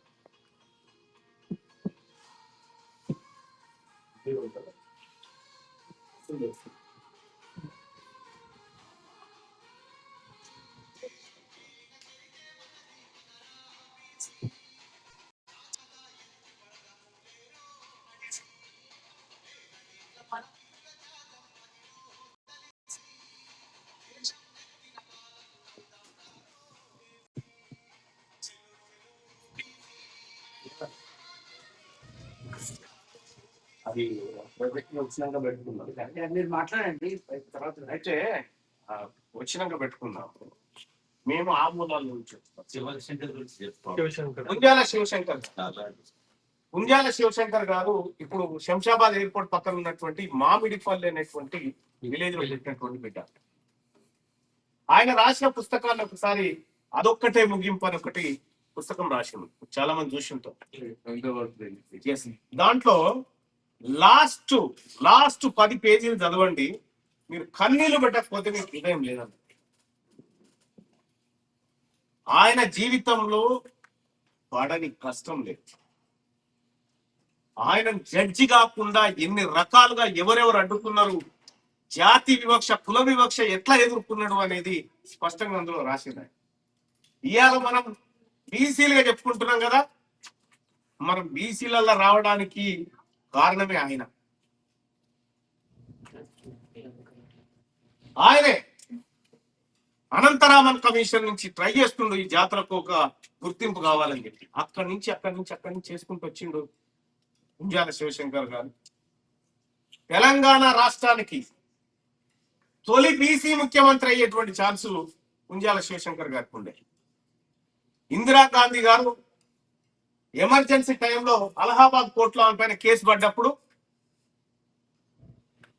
మొత్తం ఆమె పక్కకున్నటువంటి అప్పర్ క్యాస్ట్ వాళ్ళు ఎవరు కూడా ఆమె దగ్గర రానియకుండా దూరం కొడితే ఇందిరాగాంధీని రక్షించినటువంటి ఏకైక బిడ్డ మన బీసీ బిడ్డ పుంజాల శివశంకర్ గారు. ఆయన్ని పిలిపించుకొని మరీ వాదించుకొని ఆయన న్యాయస్థానాల ద్వారా బయటపడ్డారు. ఆ తర్వాత పుంజాల శివశంకర్ గారిని ఇటువంటి నాయకుడు ఒకరు ఉండాలని చెప్పి పుంజాల శివశంకర్ గారికి సికింద్రాబాద్ ఎంపీ టికెట్ ఇస్తారు ఇందిరాగాంధీ.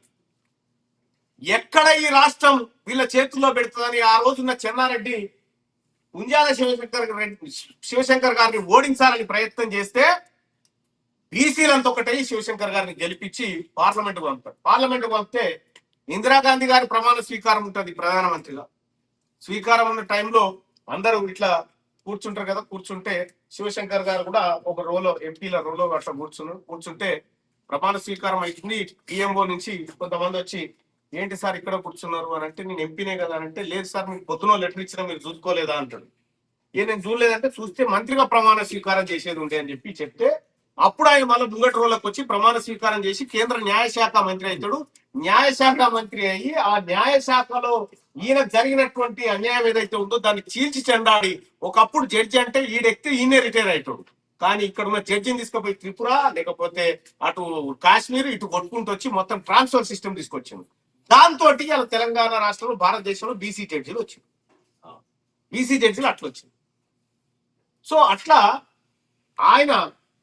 ఆయన ఏం చేసిండు, స్విట్జర్లాండ్ పర్యటనలో ఉన్నాడు కుటుంబంతో. ఉన్న సందర్భంలో ఇందిరాగాంధీ గారు ఇక్కడ పొలిటికల్ క్రైసిస్ వస్తే ఫోన్ చేసి, శివశంకర్ గారు మీరు వెంటనే వెళ్ళి తెలంగాణ అది ఉమ్మడి ఆంధ్రప్రదేశ్ ముఖ్యమంత్రిగా ప్రమాణ స్వీకారం చేయండి అని చెప్పి ఆమె చెప్తే, మేడం మీరు తొందరపడకండి అదేంటో నేను చెక్ చేస్తా అని చెప్పి వచ్చి పుటావుట్న వచ్చి పరిశీలించి, ఇక్కడ ఆధిపత్యం రెడ్ల మధ్య ఉంది కాబట్టి మనం ఒక దళితుని చేద్దామని చెప్పి ప్రయత్నం చేసి టీఎన్జే అనేట ఆయనని సీఎం చెప్పిస్తాడు. సీఎం చేసి ప్రమాణ స్వీకారం చేసిన గంటకే ఆయన మీటింగ్ పెట్టి నేను రెడ్డిని అని చెప్తాను. అట్లా అవకాశాన్ని వదులుకుంటూ ఆ తర్వాత కాన్శీరామ్ గారు బహుజన్ సమాజ్ పార్టీ పెట్టింది. బహుజన్ సమాజ్ పార్టీ పెట్టినటువంటి సందర్భంలో కాన్శీరామ్ గారు యూపీ రిజల్ట్ తోని ఏపీకి వచ్చి పుంజాల శివశంకర్ గారి ఇంట్లో బ్రేక్ఫాస్ట్ మీటింగ్ ఉంది. పుంజాల శివశంకర్ సీఎం అభ్యర్థిగా, ఆయన ఇక్కడ దిగబోతున్నటువంటి సందర్భంలో పుంజాల శివశంకర్ గారు బ్రేక్ఫాస్ట్ పొద్దున 8 గంటలకు శివశంకర్ గారింటికి కాంశీరామ్ గారు వచ్చే టైంలో 8 గంటలకి వచ్చిన 7:40కి ఆయన త్రిపుర గవర్నర్ అపాయింట్ చేసి పంపింది కాంగ్రెస్ పార్టీ.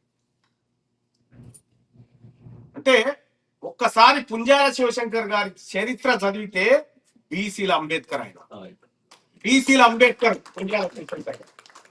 ఇవాళ అంతో ఇంతో మనం అనుభవిస్తున్నామంటే, ఈ బీసీ హోదాను అనుభవిస్తున్నామంటే అది శివశంకర్ గారికి ఉంది. ఇటువంటి మహనీయులు ఎంతమంది ఉన్నారు తెలుసా? ఈ పునాదులు ఇప్పుడు కాదు, చాలా చరిత్ర ఉంది బీసీలకు. ఎవరు మారోజు వీరన్న? మారోజు వీరన్న కరిరాల కొత్తగూడెం అనేటువంటి ఊర్లో పుట్టినటువంటి ఒక బీసీ బిడ్డ. భారత సంయుక్త రాష్ట్రాలు, భారతదేశాన్ని ఏమన్నాడు ఆయన? ఇప్పుడు అమెరికా సంయుక్త రాష్ట్రాలు అంటున్నాం కదా. మారోజు వీరన్న ఆ రోజు చెప్పిండు భారత సంయుక్త రాష్ట్రాలు అని చెప్పిండు. ఇవాళ చాలా మంది ఏ కులాలు ఎక్కడి మల్లన్న, కులాలు ఆడున్నాయి మల్లన్న అన్ని చెప్తారు. కానీ ఇక్కడున్న వాళ్ళందరం కూడా ఊర్లో అమ్మను, నాన్నను, రక్త సంబంధికులను, బడిని, గురువును, దోస్తులను, ఆస్తులను, భూములను వదిలిపెట్టి ఇది కులాన్ని ఒక్కటి మాత్రమే తెచ్చుకున్నాం ఇక్కడికి. కాదని ఎవరన్నా అంటే డ్రామానే. కులాన్నే తెచ్చుకున్నాం ఇక్కడికి కులం వచ్చింది మనతో పాటు. ఇవాళ కులం అనే కత్తికి 2 వైపులా పదును ఉంటుందని కాంశీరామ్ గారు చెప్తారు. దాంతో నిర్మించవచ్చు, నిర్మూలించవచ్చు అని చెప్తారు. కుల నిర్మూలన జరగాలంటాడు మారోజు వీరన్న. అంబేద్కర్ సిద్ధాంతాన్ని మార్క్సిజాన్ని ఒక్కటి చేసిండు ఆయన. మార్కిజం, లెనినిజం, అంబేద్కరిజం, MLA అని చెప్పిండు ఆయన. ఇవాళ ఈ మహనీయులు వచ్చిన్నాను తెలంగాణ గురించి చాలా మంది మారోజు వీరన్న గురించి నాకంటే ఎక్కువ సామాన్య చెప్పగలుగుతా. ఎందుకంటే ఆయన సహచరుడు కాబట్టి. అంత పెద్ద లెజెండరీ పక్కకు తిరిగినటువంటి బిడ్డ సామాన్య ఇక్కడే ఉంది కదా. ఆయన అడిగితే చెప్తాడు ఏం చేసిండు మారోజు వీరన్న. ఒక 2 నిమిషాలు. తెలంగాణ మొదటి పెద్ద ఆయన మారోజు వీరన్న పట్టుకుంటే కేసీఆర్ తెలియదని. కేసీఆర్ మారోజు వీరన్న కాదు, ఆ రోజు సూర్యాపేటలో పెట్టిన సభ దాని 97లో. అప్పటికి కేసీఆర్ ఎల్లెంకల పడుకున్నాడు. అప్పటికి చంద్రబాబు మంత్రిగా ఉన్నాడు, రవాణా శాఖ మంత్రి. ఇంకా దరిద్రం ఏంటంటే మారోజు వీరన్నను హైదరాబాద్ నుంచి కరీంనగర్ కు రవాణా చేసి చంపుతున్న టైంలో రవాణా శాఖ మంత్రి కేసీఆర్ కాదు సార్. ఆయనే. గమ్మత్ ఏంటంటే మొన్న కొంతమంది మేము మారోజు వీరన్న పార్టీ వాళ్ళని కవిత దగ్గరికి పోయి చేతులు కలుపుతా ఉంటే నాకు చాలా బాధ అనిపించింది. నీ క్యారేవై ఏం చేసింది మారోజు వీరన్న నిజంగా ఉండినంటే ఇవాళ ఈ పాలిటిక్స్ ఇట్లుండేటి కాదు. నిజంగా ఈ బీసీ ఉద్యమానికి, ఈ తెలంగాణ రాజ్యాధికార పార్టీకి ఐకానిక్ ఎవరనంటే అది మారోజు వీరన్న. మొట్టమొదటిసారిగా మొన్న సూర్యాపేటలో వేలాది మంది ప్రజలను సమీకరించి మారోజు వీరన్న వర్ధంతి చేసి ఆయన ఎవరో మళ్ళొక్కసారి ప్రపంచానికి గుర్తు చేసే ప్రయత్నం చేసింది. ఎవరి మీద పోరాటం చేసిండు? అందుకోర గుతు పందుకో ఈ దొంగల దరిమే తందుకు. ఏ దొంగలు? మారోజు వీరన్న చెప్పిన దొంగలు ఎవరు? ఎవరు సామాన్య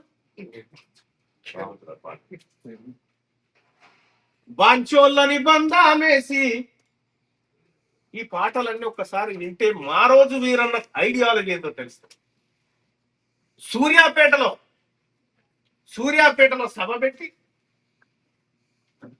తెలంగాణ రాష్ట్రం ఎందుకు కావాలో చెప్పినటువంటి మొదటి బిడ్డ మారోజు వీరన్న. భువనగిరిలో సభ పెట్టి బెల్లి లలిత లాంటి వాళ్ళు పోరాటం చేసింది ఎవరి మీద? మాధవరెడ్డి లాంటి వాళ్ళ మీదనే కదా. బెల్లి లలిత ఎందుకు మర్డర్ అయింది? మాధవరెడ్డి కోసమే మర్డర్ అయింది. మారోజు వీరన్న ఎందుకు మర్డర్ అయిండు? ఎందుకు హత్య గావించబడ్డాడు? తెలంగాణ అన్నాడు కాబట్టి హత్య గావించబడ్డాడు. ఆ రోజు తెలంగాణ అన్న బెల్లి లలితను చంపిరు, ఆ రోజు తెలంగాణ అన్న మారోజును చంపిరు, ఆ రోజు తెలంగాణ అంటున్న గద్దర్ను కూడా కాల్పులు చేశారు. అంటే ఈ చరిత్ర అంతా మన కళ్ళ ముందున్న తర్వాత పరిష్కారం ఒకటే, మా రోజు వీరన్న బ్రతికి ఉంటే నాలాంటి వాళ్ళు అవసరం ఇప్పుడు ఈ భూమి మీద ఉండకపోయేది. ఆయన లేడు కాబట్టే ఆ అంశాన్ని, ఆయన ఆశయాన్ని, ఆయన చూపించిన దిక్సూచిని పట్టుకొని పోవాల్సినటువంటి అవసరాన్ని రైట్. తెలంగాణ రాష్ట్రంలో జ్యుడిషియరీ సిస్టమ్ చూసుకోవాలి. జడ్జిలు ఎవరు, కథ ఎవరు, ఎక్కడ ఏ సెక్షన్ లా ఏ రెడ్డి గారు ఉన్నారు చూసుకోవాలి. తప్పాల్ సెక్షన్ కాడ ఎవరు ఉన్నారు, విజిలెన్స్ కాడ ఎవరు ఉన్నారు, స్పెషల్ సెల్ సెక్షన్ కాడ ఎవరు ఉన్నారు, అకౌంట్ సెక్షన్ కాడ ఎవరు ఉన్నారు, ఎక్సెక్స్ వాళ్ళ నెట్వర్క్ మీకెవరు ఇచ్చిన ఇన్ఫర్మేషన్ ఇది? పబ్లిక్ చేస్తాను కదా, పబ్లిక్ ఇన్ఫర్మేషన్. ఇప్పుడు నాతో పాటు ఈ ముందుతో 59,000 మంది ప్రభుత్వ ఉద్యోగులు ఉన్నారు బీసీ ఉద్యోగులు. 59,000. నేను తెలంగాణ రాష్ట్రంలో ఉన్న ప్రతి డిపార్ట్మెంట్ నుంచి 5 నిమిషాలు డేటా తెప్పించుకోవాలి. ఆ నెట్వర్క్ తయారు అట్లా పొందుతుంది. ఇదంతా చూసుకోండి ఎవరెవరు ఎక్కడెక్కడ ఉన్నారో.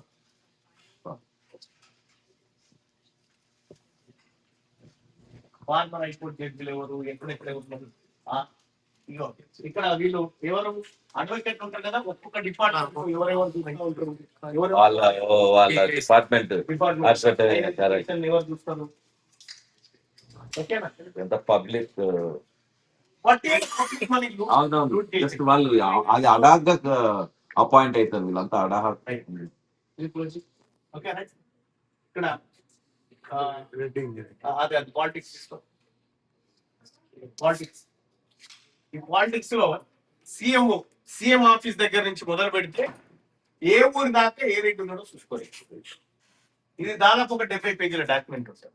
70 ఎక్కువ ఎంత ఉంటుంది అట్లే చూసుకోండి. సీఎం ఆఫీస్ లో ఎవరెవరు ఉన్నారు ఇగో కొంచెం జూమ్ చేయ బాబా. ఫస్ట్ పేజ్ తీసుకో, ఫస్ట్ పేజ్ తీసుకో.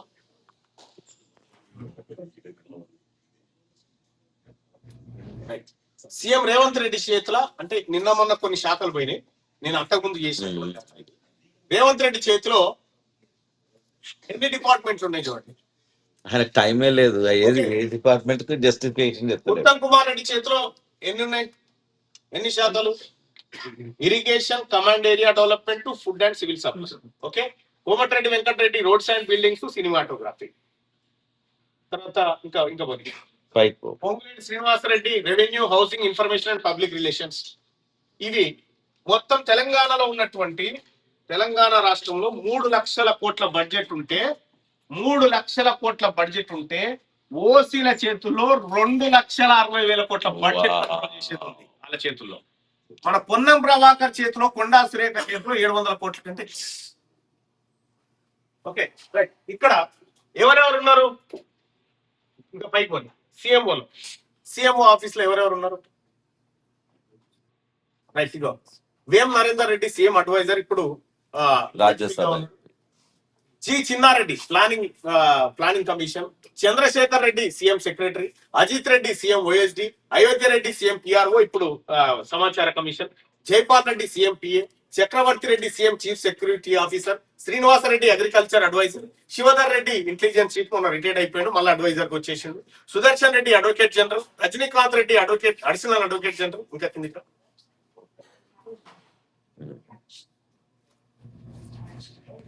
అది ఇగో పార్లమెంట్ కాన్స్టిట్యున్సీలో 1, 2, 3, 4, 5, 6 6 నియోజకవర్గం, 17 లోక్సభ ఉంటే 6 నియోజకవర్గంలో 5 SC ST, మళ్ళా 5 SC ST పోనీ.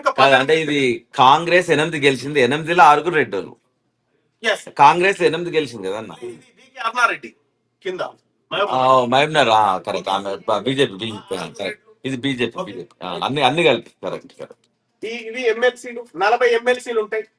40 ఎమ్మెల్సీలో teacher MLC Mahabubnagar AVN Reddy, local authority MBNR Damodar Reddy, Pochampally Srinivas Reddy, Patnam Mahender Reddy, మైకెర కోటిరెడ్డి, వంటేరు యాదవ్ రెడ్డి, నవీన్ కుమార్ రెడ్డి, గుత్తా సుఖేందర్ రెడ్డి, వెంకటరామరెడ్డి, చల్లా వెంకటరామరెడ్డి, కోదండ రామరెడ్డి, అంజిరెడ్డి, శ్రీపాల్ రెడ్డి. అసెంబ్లీ కాన్స్టిట్యున్సీ తీసుకోండి. 43 ఉంటాయి, అది 43. కార్పొరేషన్ ఇవన్నీ ఎమ్మెల్యే. కొంచెం డెవలప్ ఇట్లా ఎంపీటీసీల దగ్గర జెడ్పీటీసీల దగ్గర నుంచి మొత్తం డేటా తీసి పెట్టిన ఏ ఊర్లో వాళ్ళ ఓటు బ్యాంక్ ఎంత. ఒక ఊర్లో 4 ఓట్లు ఉంటే 40 సంవత్సరాల నుంచి వాళ్ళే. ఈసారి దాన్ని బద్దలు కొట్టేసినాం. సో ఇట్లా ఇక జెడ్పీ చైర్మన్ ఎవరు, వైస్ చైర్మన్ ఎవరు, జెడ్పీటీసీలు ఎవరు, ఇంకా చాలా డేటా ఉంటది కింద. ఇప్పుడు ఈ జడ్పీ చైర్మన్ వల్ల కొట్టి చూసుకో అన్నా ఆహా తప్పుందా నేనంటున్నా. అంటే అంత కాదు, తీసి ఉన్న దాన్ని పెట్టిండు, అందులో తీసి ఉన్న దాన్ని పెట్టిండు. ఒక్కసారి ఇప్పుడు పార్లమెంట్ లో 8 మంది ఉన్నారు, మొత్తం 6 మొత్తం 17 కదా అట్లా. Medical and engineering, medical and engineering, medical and engineering ఎవరు ఈ కాలేజ్? మెడికల్ కాలేజీలు, ఇంజనీరింగ్ మెడికల్ కాలేజీలు అయితే ఎవరిని లేవు, ఇక మన వల్ల ఎవరి లేవు. ఇక్కడ చూడండి 13 కార్డు ఉన్నాం, పైన ఉంటుంది ఒకటి. Apollo institute of medical sciences research ఎవరిది ఇది? ప్రతాప్ రెడ్డి, ఈ అపోలో ఉంది కదా, నెల్లూరు. ఈ అపోలోకి 13 ఎకరాల ల్యాండ్ ఇచ్చింది గవర్నమెంట్ ఫ్రీగా. ₹1 లీజుకు గవర్నమెంట్ అపోలో ఆయనకి ప్రతాప్ రెడ్డికి జూబ్లీ హిల్స్ లో 100 సంవత్సరాలకి ఇచ్చింది. దాంట్లో ఒక కండిషన్ ఏం పెట్టిందంటే, నీ హాస్పిటల్లో 25% బెడ్స్ ఫ్రీగా పేద వాళ్ళకి అని పెట్టిండు. ఇది తెలుసా ప్రజలు?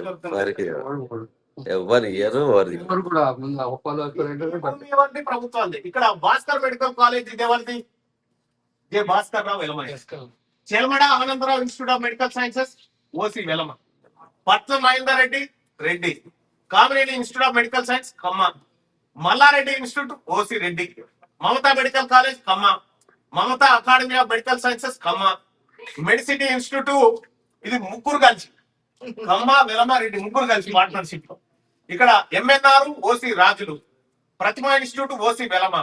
ప్రతిమ OC Velama. Next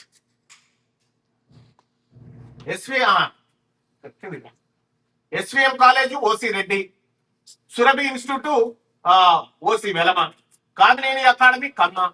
Mallareddy medical college for women సూరారంలో ఉన్నది OC Reddy. Maheshwaram medical college OC Reddy. Mahavir institute Jains.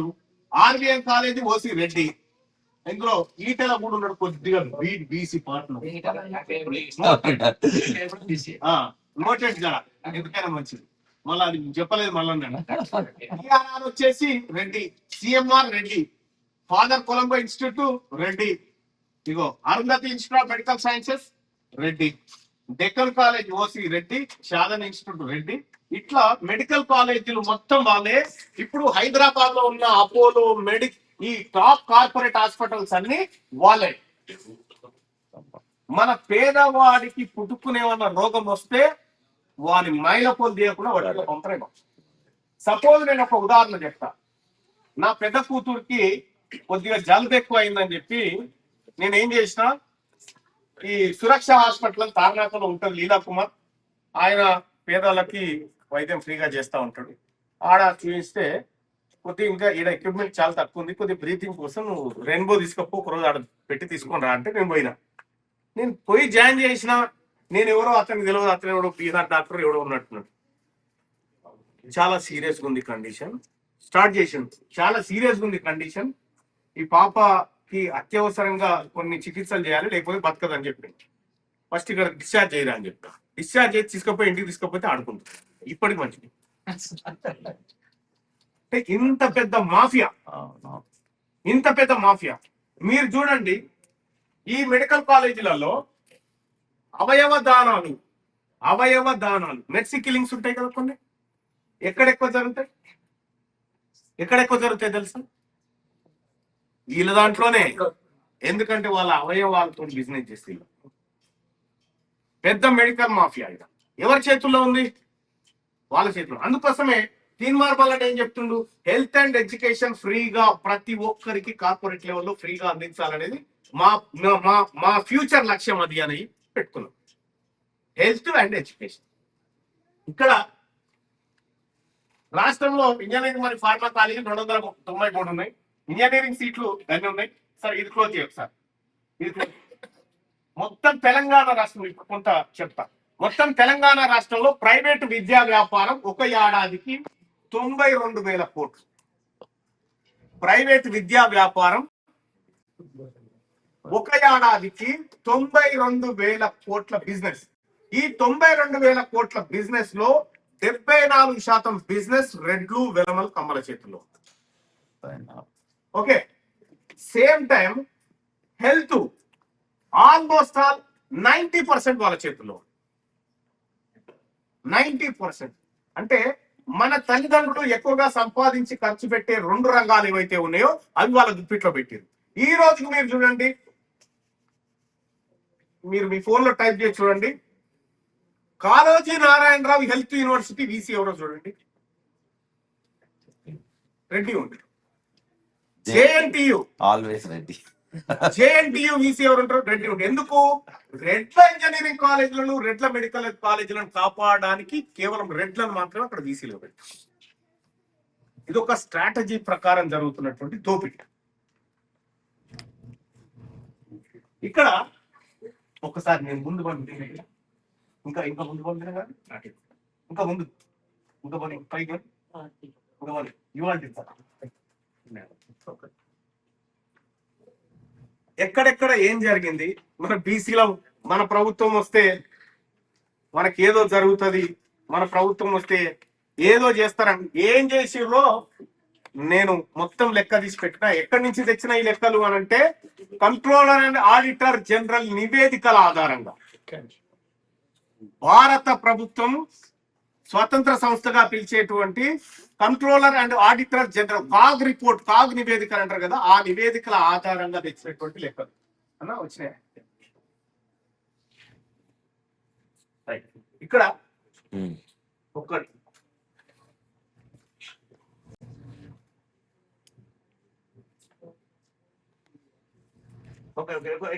కిందిగా ఇగో ఇది ఇది ఓకే. ఇది ఇవి గత 10 ఏళ్లలో నేను అందుకోసమే దానికి సంబంధించినటువంటి డేట్స్ ఆ ఇయర్స్ కూడా మెన్షన్ చేసి పెట్టిన. ఏ ఇయర్ లో ఎంత బడ్జెట్, పెట్టిన బడ్జెట్ ఎంత, ఖర్చు చేసింది ఎంత, మిగిలింది ఎంత. మిగిలింది ఏంటంటే వాపస్ ఎత్తుకోపోవడం అంట. సో ఒకసారి కిందికి వస్తే మనం ఇందులో కొన్ని చూద్దాం.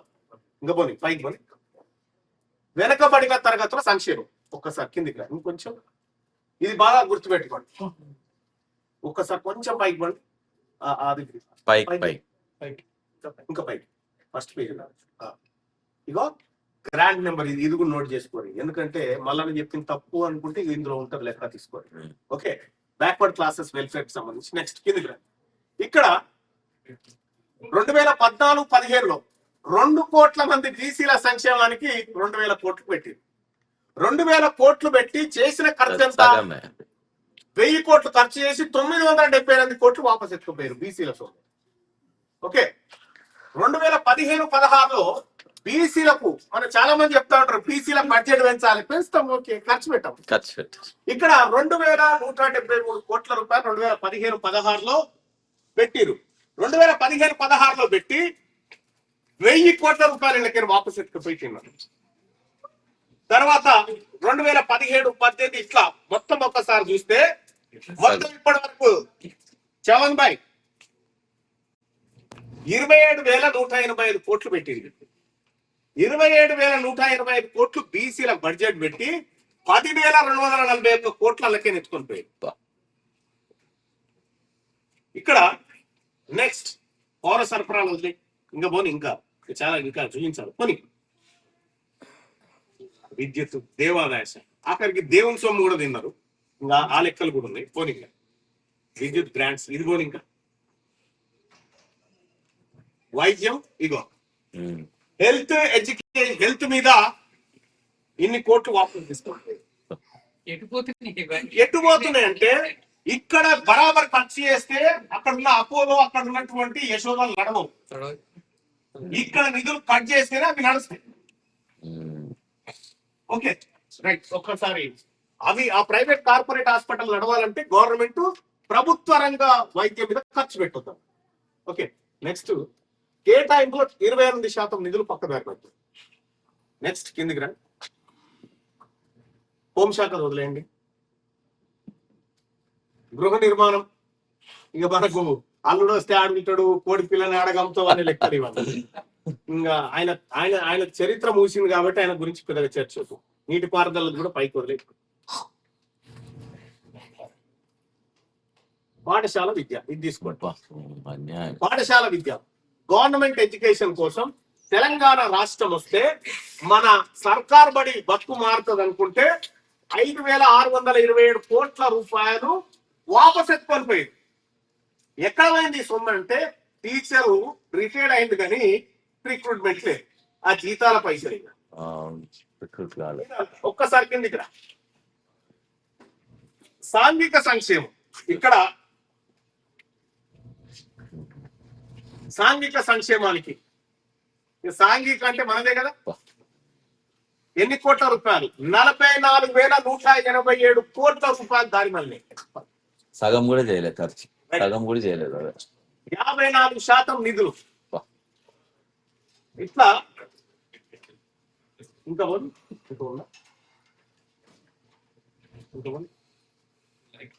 ఇంకొక ఫైల్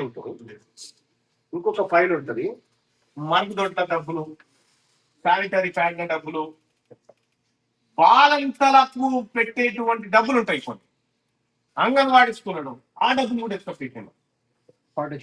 పాఠశాలలో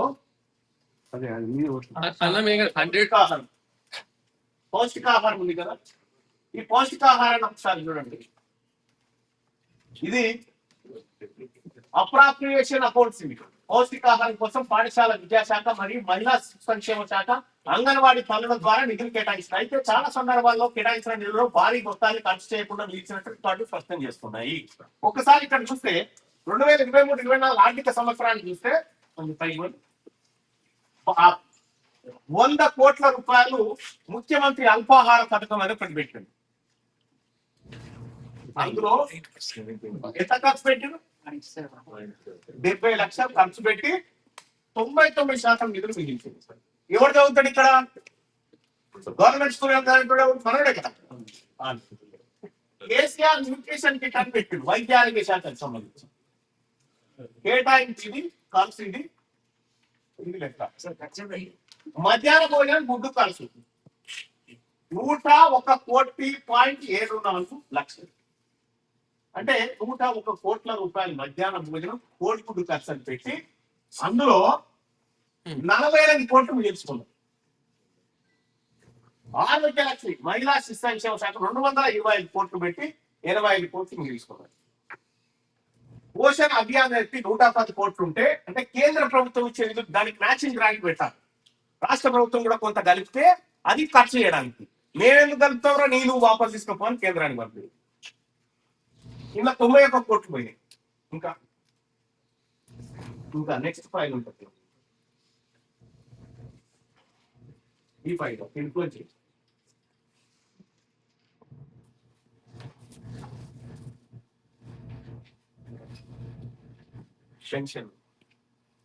పెన్షన్ డబ్బులు కూడా వాపస్ ఎత్తుకపోయారు. ముసలోళ్ళ పెన్షన్ డబ్బులు, ఒంటరి మహిళల పెన్షన్ డబ్బులు, ఇవన్నీ అవి ఇవన్నీ మిగిలిపోయిన డబ్బులే. ఆసరా పెన్షన్లు ఎన్ని, వితంతు పెన్షన్లు ఎన్ని, ఎస్సీ ఎస్టీల ఎన్ని, ఇది బీడీ కార్మికుల ఎన్ని, ఈ పెన్షన్లు ఎందుకు వాపస్ పోయినాయి? ఇవన్నీ ఎందుకు పోయినాయి అంటే బాగా అర్థం చేసుకోండి. కేసీఆర్ చెప్పిన జనాభా లెక్క ఒకటి, ఇప్పుడు ఈ గవర్నమెంట్ చెప్తున్న జనాభా లెక్క ఒకటి, పెడుతున్న బడ్జెట్ లెక్క ఒక జనాభా. తెలంగాణ రాష్ట్రంలో 2,000 గాడిదలు ఉన్నాయని చెప్పి 2,000 వస్తుంది. 2,000 గాడిదలు ఉన్నాయి, 1,78,000 పందులు ఉన్నాయని చెప్పారు. తెలంగాణ రాష్ట్రంలో ముదిరాళ్ళు ఎంతమంది రా అంటే చెప్పారు. ఇదేంటి పెన్షన్లకు సంబంధించి కదా, ఇది పోల్చేది. ఇట్లా వికలాంగుల డబ్బులు తిన్నారు, ఆఖరికి దేవుని సొమ్ము తిన్నారు. అన్న నీకు మొన్న ఒకటి పంపిస్తుంది కదా. నీకు ఫస్ట్ ఇగో ఇది ఈ రిచెస్ట్ పీపుల్ ది తెలంగాణలో తెలంగాణ రాష్ట్రం వస్తే ఎవడు ధనికుడు అయిండు, ఎవడు పెద్దోడు అయిండు, ఎవడు బాగుపడ్డాడు. ఇగో టాప్ 100 లిస్ట్ ఇది బిలియనీర్స్ అని పెట్టుకో ఇట్లా ఇడబెట్టు. మురళీ దివి ఇక్కడ నుంచి చూసుకోరి. ఒక్కరొకరు అధికారికంగా ప్రకటించిన సంపద ఇది. 8,000 కోట్లు ఎవరెవరు ఉన్నారు దాని కొంచెం క్లోజ్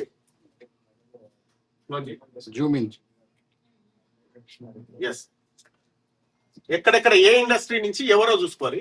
టాప్ ఇంకా కిందికి 14 ఇగో ఏ కంపెనీ ఎంత వాళ్ళు ఎంత చెప్తా ఉన్నారు ఇది మొత్తం తీస్తే ఎంతమంది బీసీలు ఉన్నారయ్యా అని లెక్క తీస్తే 80వ నెంబర్ కార్డు ఉంటాడు ఒకడే యాదవ్. 99 మంది అదే. మరి వీళ్ళంతా ప్రజాసేవ చేస్తే వీళ్ళ సంపద తగ్గాలి కదా, మనది పెరగాలి కదా. మరి వీళ్ళది పెరిగింది ఏంది? ఇది చెప్తా. ఇందులో 80వ పేజీ ఉంటుంది. వాళ్ళు లేకుండా ఇదంతా ఈ డేటా అంతా వెబ్సైట్ లో ఉంది. నేను పెట్టిన లేదో అనిల్ యాదవ్ బొడ్డు 2,300 కోట్ల రూపాయల సామ్రాజ్యం. ఇది తప్ప ఇంకొక పేరు ఉంటే దొరుకుతుంది. ఇది క్లోజ్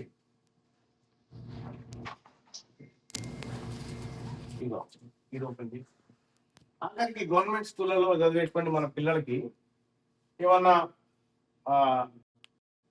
వాళ్ళు చేస్తారా అంటే ఒకసారి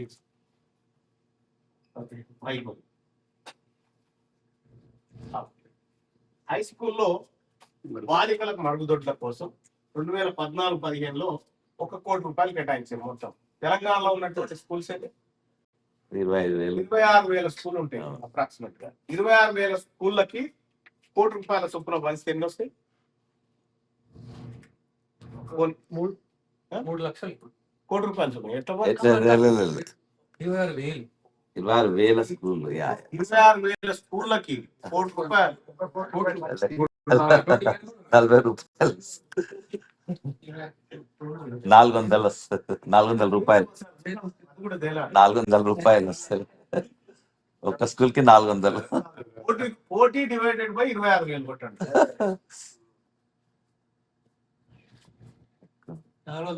400 రూపాయలు 384 అది లెక్క కూడా కాదు.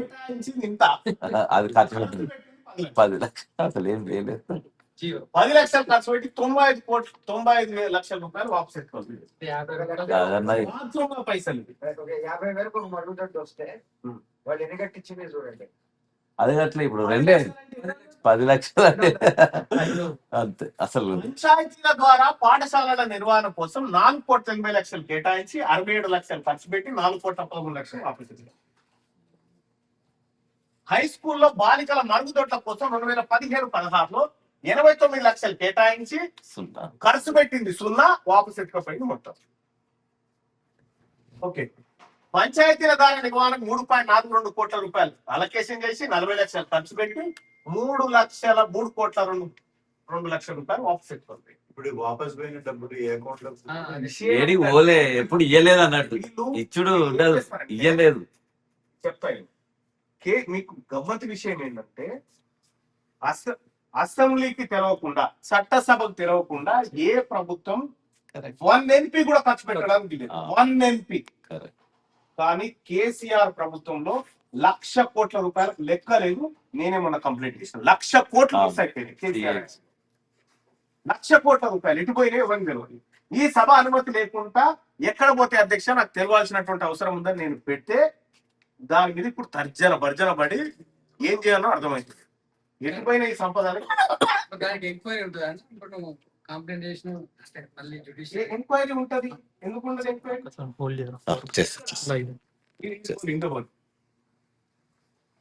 మీరు చూడండి, ఎక్కడన్నా మన ఆడబిడ్డలు చదువుకునేటువంటి స్కూళ్ళల్లో కాలేజీలలో మరుగుదొడ్లు కట్టియడానికే ఇష్టం లేని పాలకులు ఇటు ఇదా 96% నిధులు ఇది క్లోజ్. గవర్నమెంట్ స్కూల్ అయితే డిజాస్టర్ అసలు